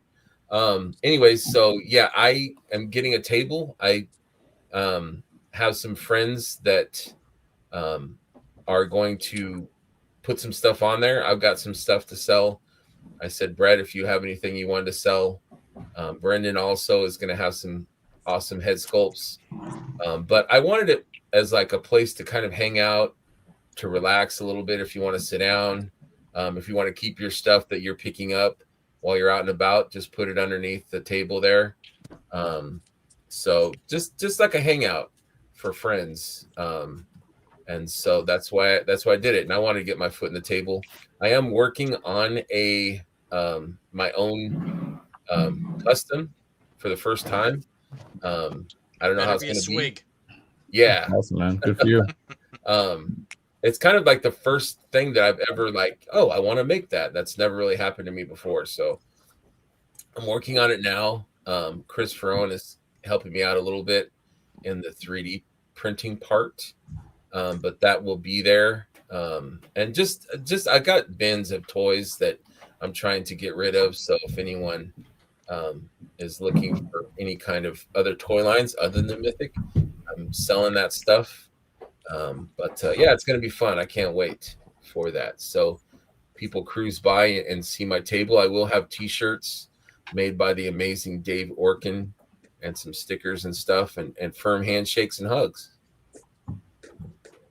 No toes. Well, You can't promise that. no promises. No promises. So these were a couple of picks that Dakin, you sent these to me, right? Yeah, when I shout out. Yeah, I think I understood it a certain way with regards to the shout outs. I just certain people that stand out to me. I mean, I feel like everybody in the cabal that does any kind of creative work, I feel everyone is so good at what they do. And even those that are starting off, like they still do great work. Like everyone is like their own artist, right? But I always love what Mark Humphreys does, what he puts together. I think he's just fantastic. And he has like he's not scared about anything. Like he'll do stuff that is so involved, and he'll take it on and do this great work. So this is just one of the most, one of many amazing pieces that he does. So I wanted to shout him out. And the other one, I forget, who did I have? I wrote it down. Oh, Kevin McGinn. Yeah, I don't know if you guys have seen this. I just think this is like the best custom. It's got everything I want in like a really cool character, and I love that head sculpt. I love the way it's painted. Whatever he did to that the coat, like that top piece, I don't even know where that's from. Yeah, I've never seen anything like that. It's just really, really cool. I think it's got a great aesthetic to it. And, it's phenomenal. Wanted to shout out Kevin for that. And I don't have slides, but I just wanted to shout out Joe Martinez because he's so prolific at what he does with his heads, all the heads that he paints, and Corey Schwarzenhofer. Another Grand Rapids guy. Yep. He does amazing work. Both of those guys do amazing paint jobs for their head sculpts. So just want to shout both of those guys out. And they're consistent, like they keep going, which I think is great. Yeah, I agree. Yeah, they're pumping out some great stuff for sure. It's easy to rest in the customizing space. So for those of us that keep pushing, I'm not one of them. So, but for those that keep pushing, yeah, it's a good thing. And Brian, he's one of them. This guy, man, non-stop. He's working right now. I know. His little hands are always working. It's either that or I fell back asleep. So right. Any other shout outs, guys? Anyone else you want to recognize? Thomas Belay. He'll have some stuff at my table. Okay. Yeah, I'm not sure. He's not completely sure what yet, but he'll have stuff set up. I probably like his postcard picture. So come by, check those out, pick them up. For sure. What a he great does great guy stuff. Too. Yeah, he's awesome. I first saw him. Go ahead. Sorry. I was gonna say Thomas. I just always, whenever someone says Thomas, I just picture him. I saw him at IshCon on his wheelies and just like straight to Eric Miller's table. I just thought that as soon as the doors opened, he was like straight there. I just thought that was so funny. My kids love the postcards. Those postcards were really cool. He put out last year. Yeah, he does great stuff. Also, he's one of the people I reached out to do artwork for or do some pictures to help with the CarverCon stuff. So keep an eye out for more about that. Big John Moore, Raging Ogre Studios. He's going to be at my table, and he's going to have a lot more stuff. And he's going to be bringing a game changer for Cosmics. He's got something really fucking awesome. Okay. And hopefully he gets to get on one of these Road to Legions Con shows to show it off because it's a game changer. It's going to be badass. So definitely come and check out their stuff. He's always welcome here if he ever wants to. Well, he's also Arizona time, so he's like 3 hours behind, so it's a little harder for him to get up and get moving. Understandable. I'm surprised David popped in, to be honest with you, in the same time zone. Yeah, I know. Well, I've asked him a few times, and he's like, I'm not a morning person. I'm like, I get it. I don't want to bug you or push you into having to show up or anything. But definitely honored to have him here. Any other shout outs, guys? I'm gonna echo what was said about Corey Schwarzenhofer. Yes. I just got a box of 3D parts from him yesterday after the first box got lost by the U.S. Postal Service. Oh, no. So I'm going to be painting up parts, and eventually I'm going to do a sale on the Cabal for the first time. Okay. Sweet, man. Let us know. And Let then, us know. Joe Connors. Just in time. It's the seamsmith for the cool tabards that he's been making. That's the one that's on my Silver Knight. Right there. He'll also be at Legion's Con with Joseph Martinez at the same table. Yeah, I asked him to be on this show and the last one, but he's just been busy with stuff. So hopefully he will come back, him and Keon, and show some great. I was trying to convert Brett. I gave Brett a tabard, and he liked it on the Silver Knight. So trying to do some converting. What are you looking at, Brian? I had a tabard that he sent me that didn't have the holes cut in it, and he actually walked me through like a small tutorial how to do it to match it up with the holes in the torso and the neck. Yeah.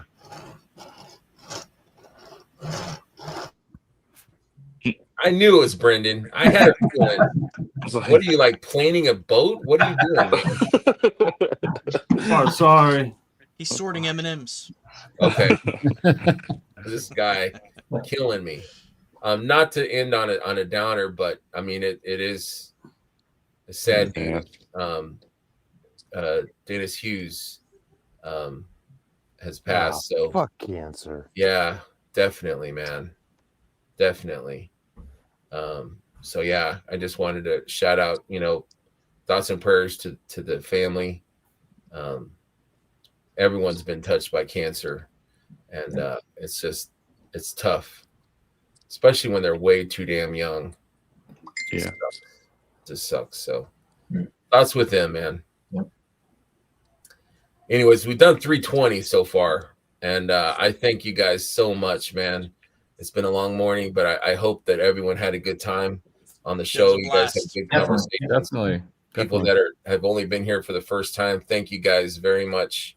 Thank you for contributing and being here and staying awake. Brian, thanks for staying awake. Appreciate it. Now 10 minutes from now is another story. I may have napped a couple times during show and tell. Yeah, that's okay. That's okay. But anyways, thank you guys so much. Thank you for the people in the chat for hanging out with us. I really look forward to these Sundays. So I look forward to the next one, and we'll see you guys soon. Thank you very much. Take care. Thanks, everybody. See you guys. Bye.